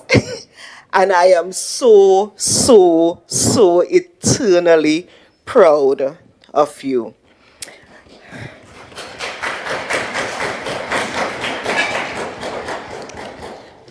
But as the Secretary with responsibility for education indicated, this is actually not a plaything. This is a debate that we are currently having in the Tobago space. This is a debate that has the potential to actually, within the next year, affect what we do in the Tobago House of Assembly, affect how we function in the Tobago House of Assembly, and it will also affect your lives. Because we frequently forget that politics influences all of us. Politics, what we do in here, what we do in those buildings, influences whether you have a leaking or a fixed school.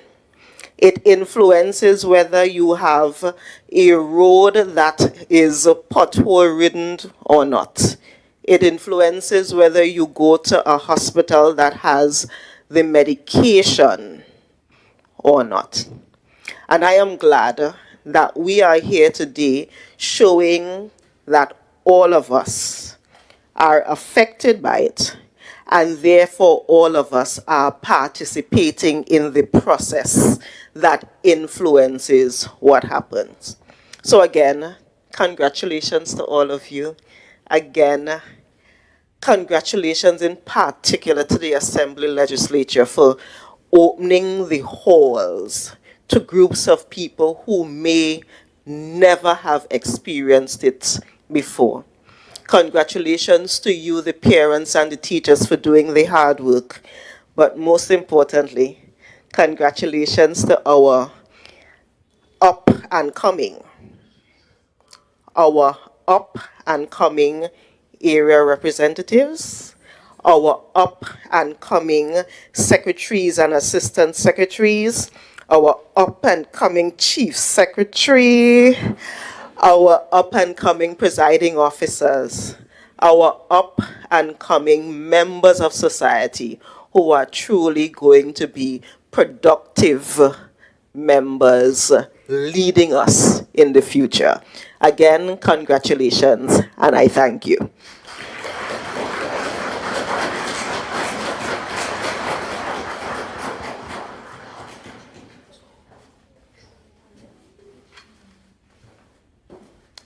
Members of the gallery, please remember to put your phones on mute. Thank you, Deputy Chief, for such reassuring words for my generation and future generation. We are indeed appreciative and immensely thankful. She is a woman who is forward-thinking, elegantly poised with a gracious charm that captivates effortlessly. Help me welcome Madam Presiding Officer, Ms. Abby Taylor, to share her remarks.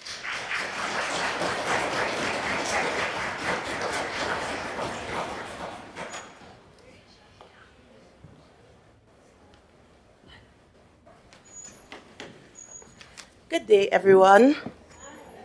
Hi. Can we give our young debaters another round of applause, please? To our honored guests, teachers, parents, and most importantly, our bright, bold, and brilliant student debaters. Again, I say, good day. As presiding officer, it brings me great pride and joy to stand before you today to congratulate the second cohort of this groundbreaking initiative. To our student participants, you have done something that many adults still shy away from. You stood, you spoke, you defended your ideas with courage, clarity, and care. That is no easy feat.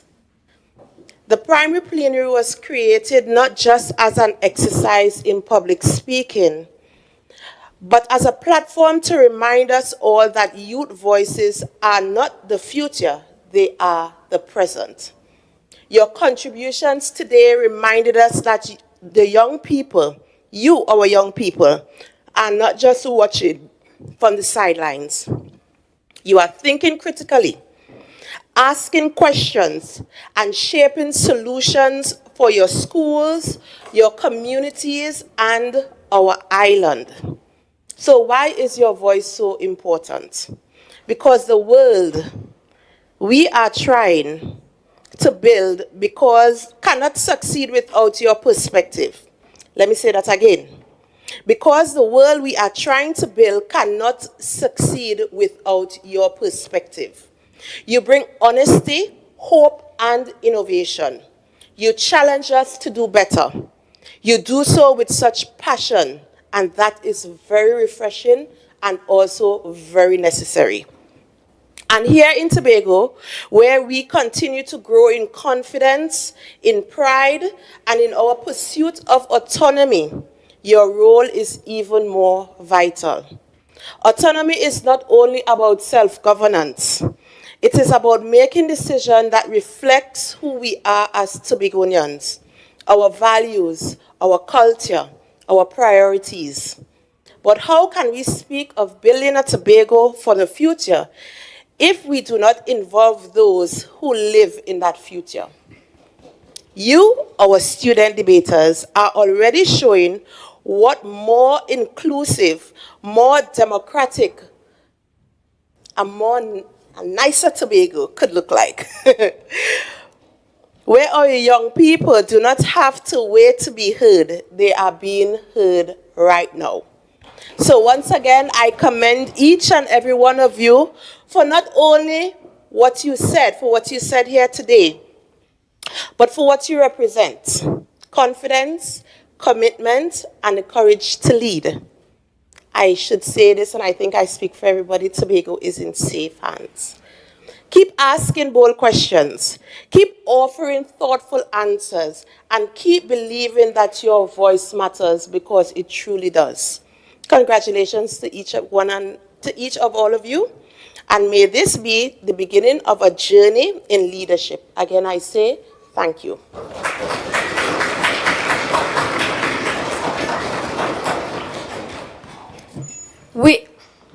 We invite Mr. Lincoln Nelson, Clerk of the Assembly, to bring you closing remarks.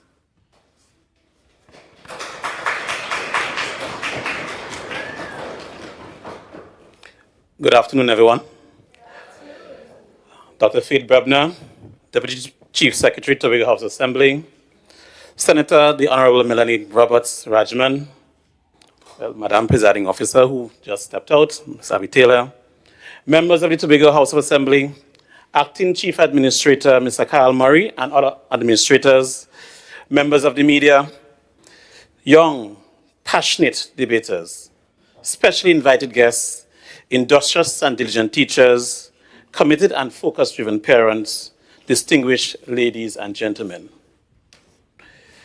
The opening lyrics of the song, The Greatest Love of All, sung by the late, great Whitney Houston, states, I believe the children are our future. Teach them well and let them lead the way. Today culminates the efforts of an important aspect of your learning journey. You have been taught well. You have expressed yourselves well. You have done well. I can safely say that from your engagement in the legislative process of our government structures, especially at this tender age, will indeed enable any of you who are willing to take this even further to eventually lead the way for Tobago. One of the Assembly Legislature's mandate is to ensure that the citizenry of Tobago understands their civic responsibility. Programs to enhance public awareness, strengthen civic responsibility, and promote active participation in governance are the vehicles used by the legislature to facilitate this initiative. This plenary initiative is one of these programs. This year's program is even more special as this magnificent and monumental structure, this marveling architecture, the Assembly Legislature building, celebrates 200 years of existence. I want to express my gratitude to you, our primary school students, for taking up the challenge to participate in this year's primary plenary program. I would also wish to say thanks to your teachers and parents who, throughout this unforgettable experience, have provided unwavering support. Finally, to the staff of the Assembly Legislature for selflessly giving of yourselves to educate our young debaters on the history and rules of this august chamber. Finally, as we aim to grow and develop as an island, foremost in our minds must be the need to learn and understand our history, legislative and otherwise, and be willing to participate in any of our government processes and institutions, all of which will lead in some measure to making Tobago the greatest little island on the planet. I thank you.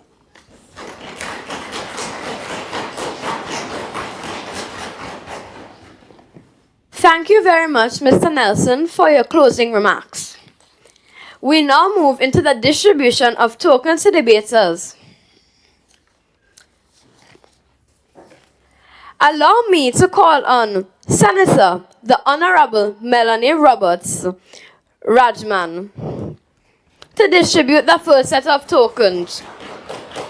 While she makes her way, I would like to call on Dominique Hall.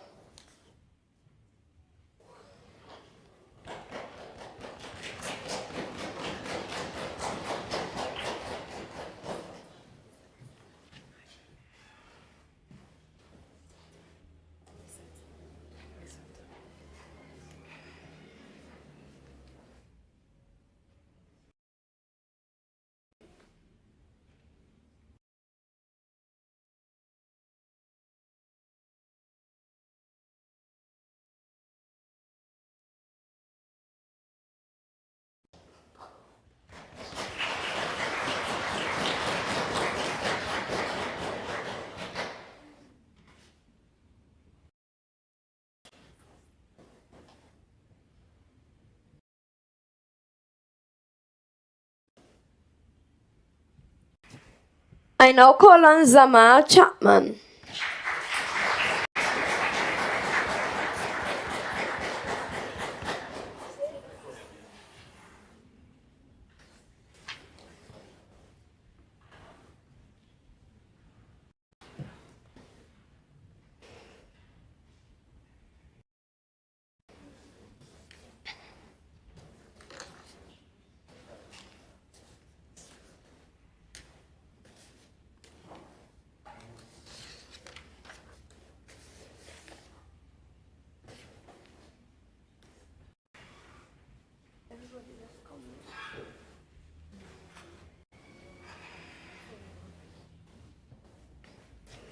We now call on Zafia Connell.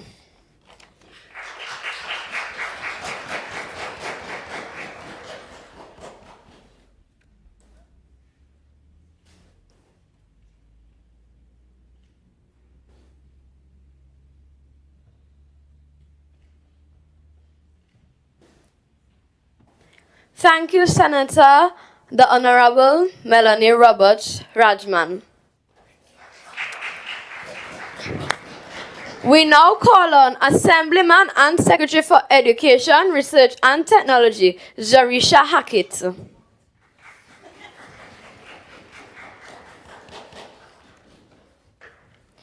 We call on Keshawn Grant.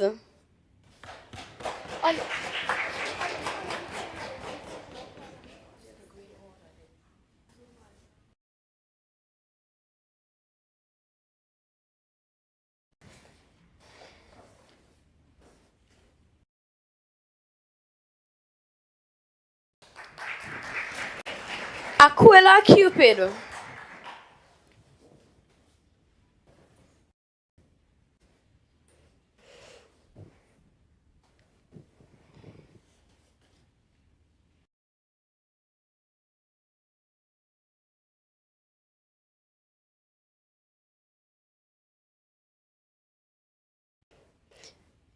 Johanna Brown.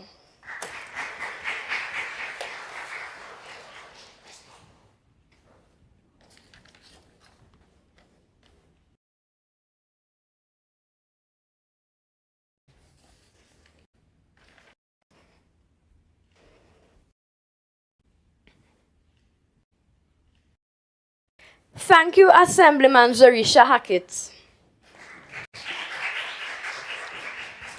Please join me in welcoming Acting Chief Administrator of the Tobago House of Assembly, Carl Murray, to present the third batch of tokens.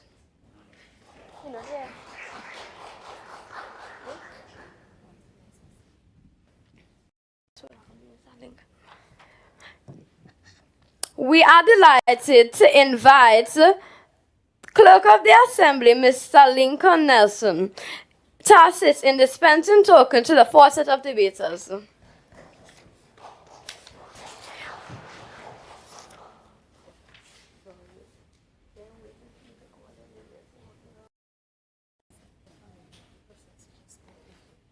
Okay.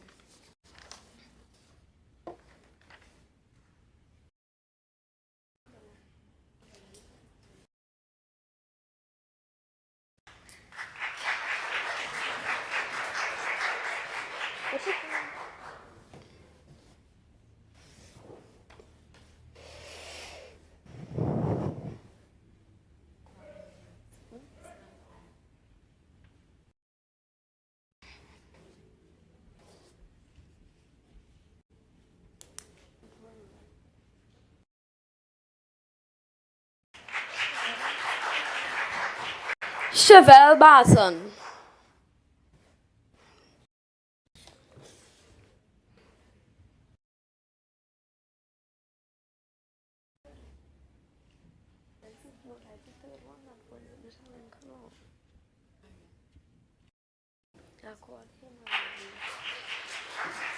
Enrique Villafana.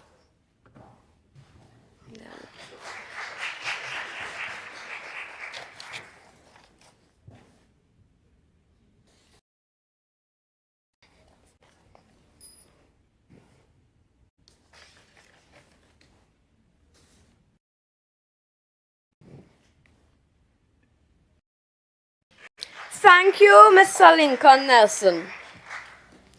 At this juncture, we request Assemblyman and Deputy Chief Secretary and Secretary for Health, Wellness and Social Protection, Dr. Faith Brebner,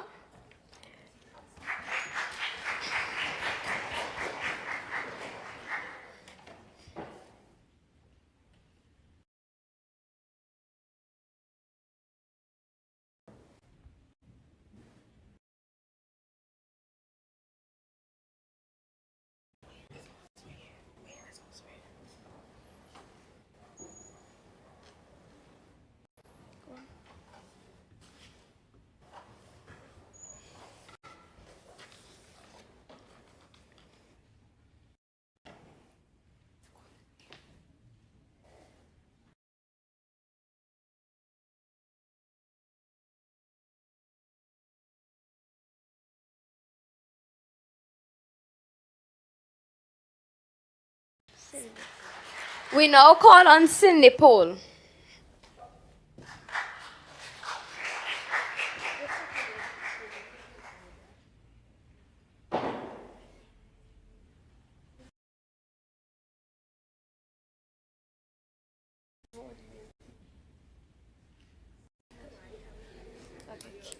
Kimani Campbell.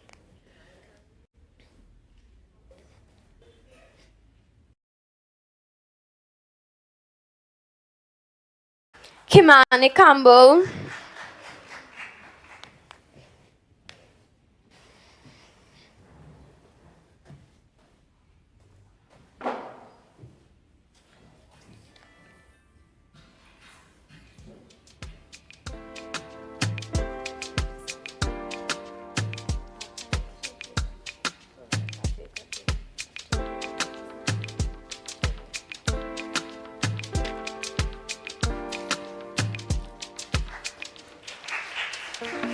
Ruth George.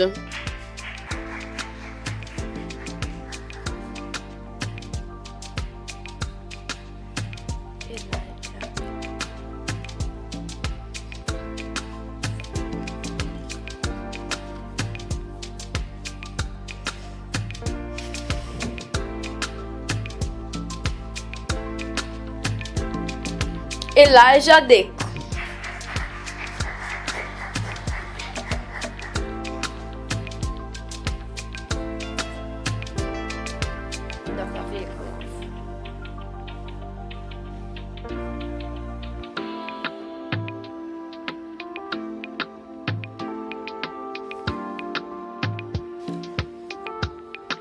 Thank you, Dr. Fates.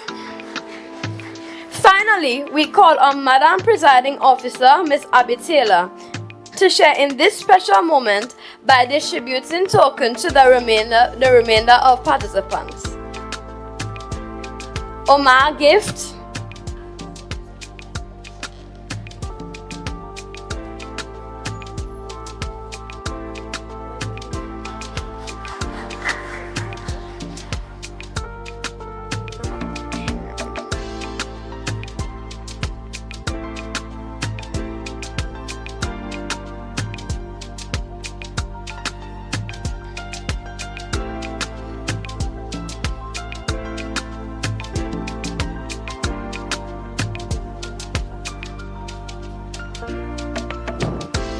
Danique Roger.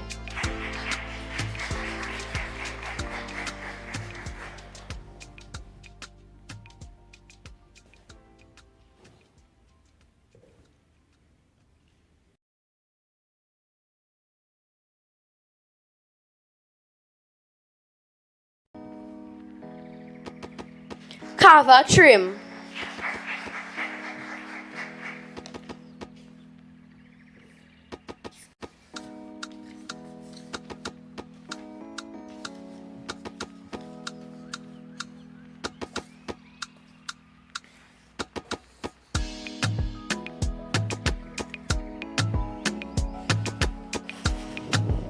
Josiah Andrews.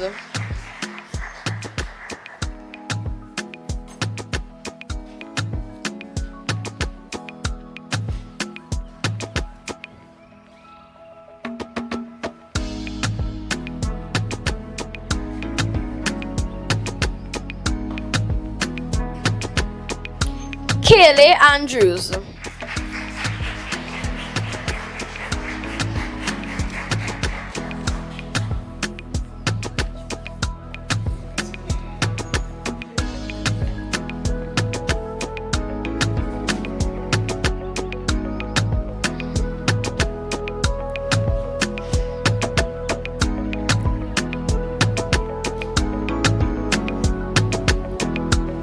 Thank you, Madam Presiding Officer, Ms. Abby Taylor.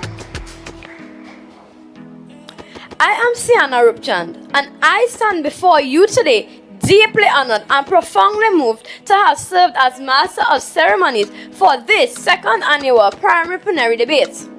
As a former debater, this moment is full circle.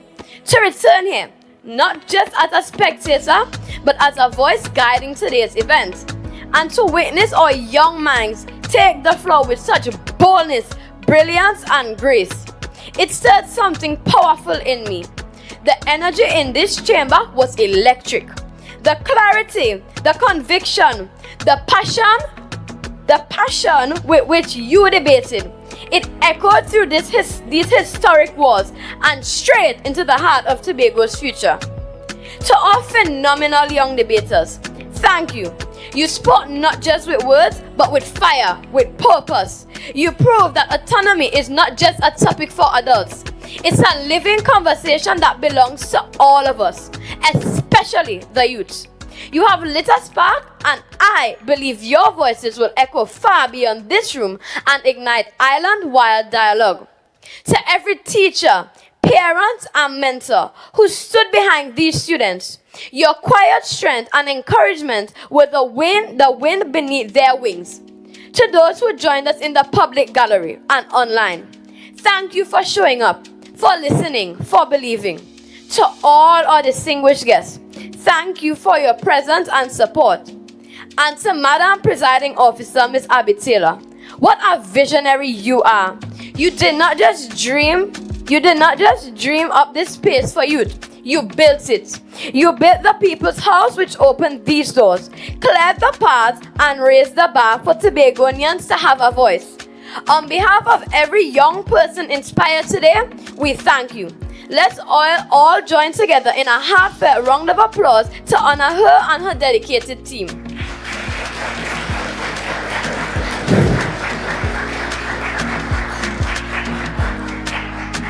Madam Presiding Officer, thank you for not just holding a space, but creating it. Before we transition to the official photo shoot, allow me to say it has been my absolute pleasure to host today's closing ceremony. May we all carry forward the courage, curiosity, and conviction that filled this chamber today. Have a beautiful and blessed day. Ladies and gentlemen, I thank you. Students, teachers, and dignitaries, please make your way to the center of the horseshoe to facilitate the official group photo.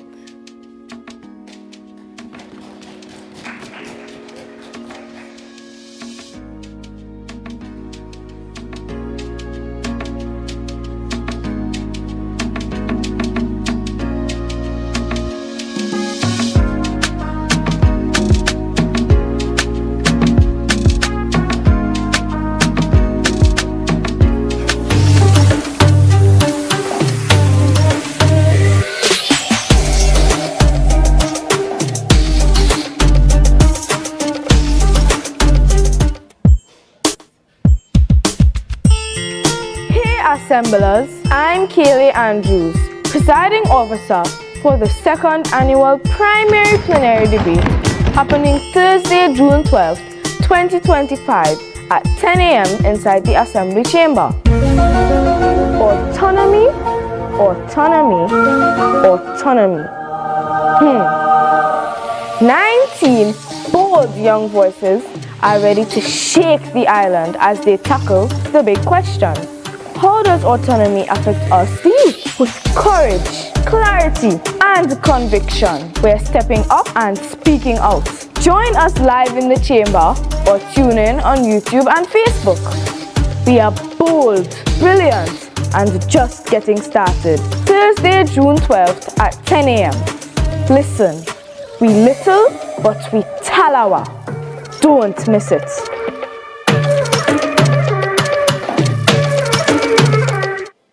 The question, what is autonomy?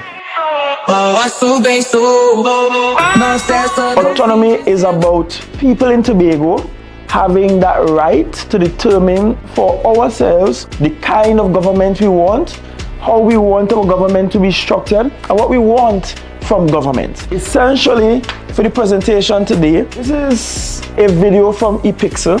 I want us to look at it. And after you look at it, I want some brave child to say how you feel about it, right?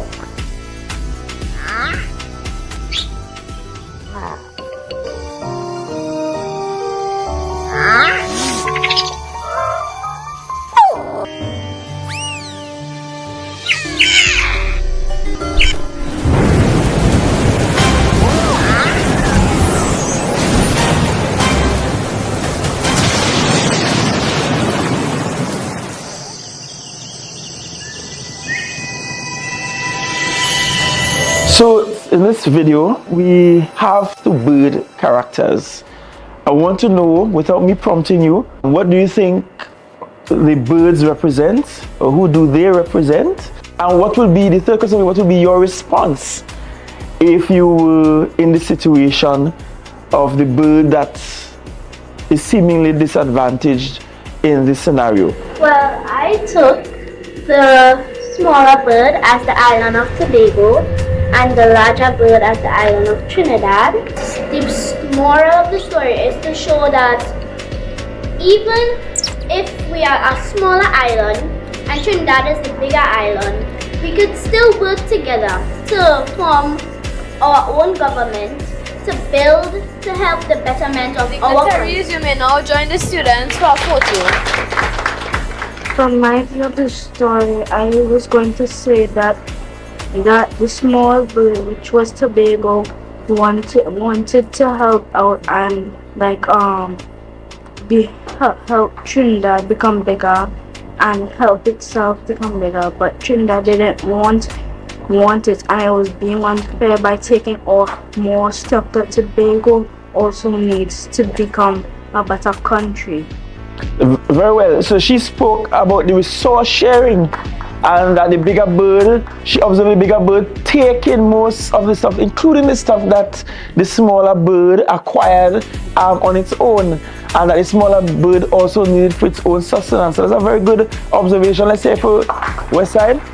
And for all of you here, children, you are essentially the tomorrow. You are the ones that have to keep this beautiful and create an even more beautiful country for everybody. You are the ones that have to do that for all of us. Pretty little baby, pretty little baby. Haley, you hear about Assembly Legislature Bicentennial celebration? It is writing, gala, exhibition, full speaking competition. From 1825 to 2025, the Assembly. Rose! What happened? Auntie, this was hard, bad. I can't remember it. The Assembly Legislature making me hell hot, man. Hey, don't study that. We gonna fix it together. We gonna say it like a story. Better yet, we gonna say it like a little song. This big old building, tall and wide, it's keeping Tobago pride inside. From long time days, from now we see it's standing firm for you and me. You see, that wasn't so hard, Rosie. So here what I want you to do for me. I want you to tell a friend, that the Assembly Legislature will speaking competition is on. And hear what? The prices on them, nice. So make sure and tell your friends and them. Right, Rosie? Yes, Auntie. Pretty little baby, I'm so in love with you. For our bicentennial celebrations, we are going to fully immerse you in Tobago's legislative history. We are going to show you the importance of understanding oneself for the present and future development of our people. And for us, it all starts here. The celebration starts today, April 23. This marks the day that Governor F.P. Robinson laid the foundation stone for construction of the building in 1821. It took 4 years for the building to be completed, and it is considered to be one of the best examples of Georgian architecture in the region. Today, it stands uptown Scarborough for 2 centuries, and you get a chance to touch 200 years of history at this year's Night of Mystery, Saturday, 26 April 2025. It's a tour of the building, but with a twist. We kick off the first event for our babies, our future. We wanted to find a unique and creative way of including our preschoolers in our celebration.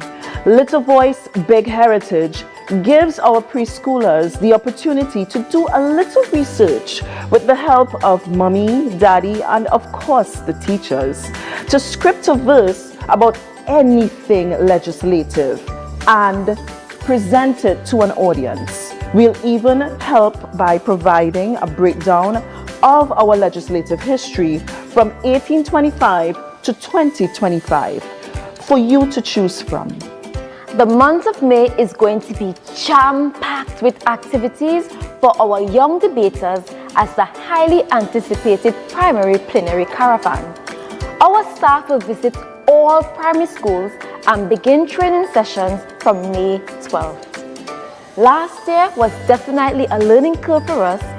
As we visited schools, we quickly learned our primary schoolers wanted to know more. And in an effort to fulfill our mandate of engaging and educating at all levels, we have decided to include their voices in the much talked about autonomy discussions. What will be presented? We just have to wait and see when these primary school students take over the House to hold their debate on Thursday, June 12, 2025.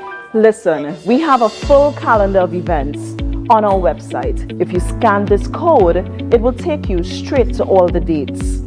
There's our weekly web series on myths and memories. We tell the stories you love and easy to remember for you to share with your friends and family starting in May. If you want a deep dive into what really happens in Tobago and not what's just in the books you've read, you'll want to be a part of our panel discussion. Tobago historians, former assemblymen, youth debaters will engage in thought-provoking discourse. Look out for This Is Us, Legacy Cultural Celebrations. During the Tobago Heritage Festival, we would show how Tobago's legislature affected people's lives. People were restricted from becoming members of the Assembly legislature. But with the number of landed Tobagonians, things started to change. Find out more at our Tobago Heritage Festival presentation in July.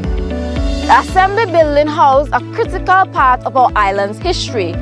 Through various mediums, we will host our first ever exhibition at the Tobago Fine Arts Center at Fort King George. The People's Gala is in September. It is a celebration that pays recognition to the men and women who define us. We will honor the members who fought for where we are today. In October, we end our bicentennial celebration with a dedication ceremony to recognize the Assembly building as a heritage site. Check out our socials regularly for updates or go to tobagolegislature.org for details. All things flow from here. And when we think of that phrase, it's supposed to evoke some form of feeling, be it nostalgia or whatever it might be. The fact remains that when we think of Tobago, this building is the one place to which everything flowed. Be it churches, courthouses, library, finance, post office. This is us. Everything flows from here.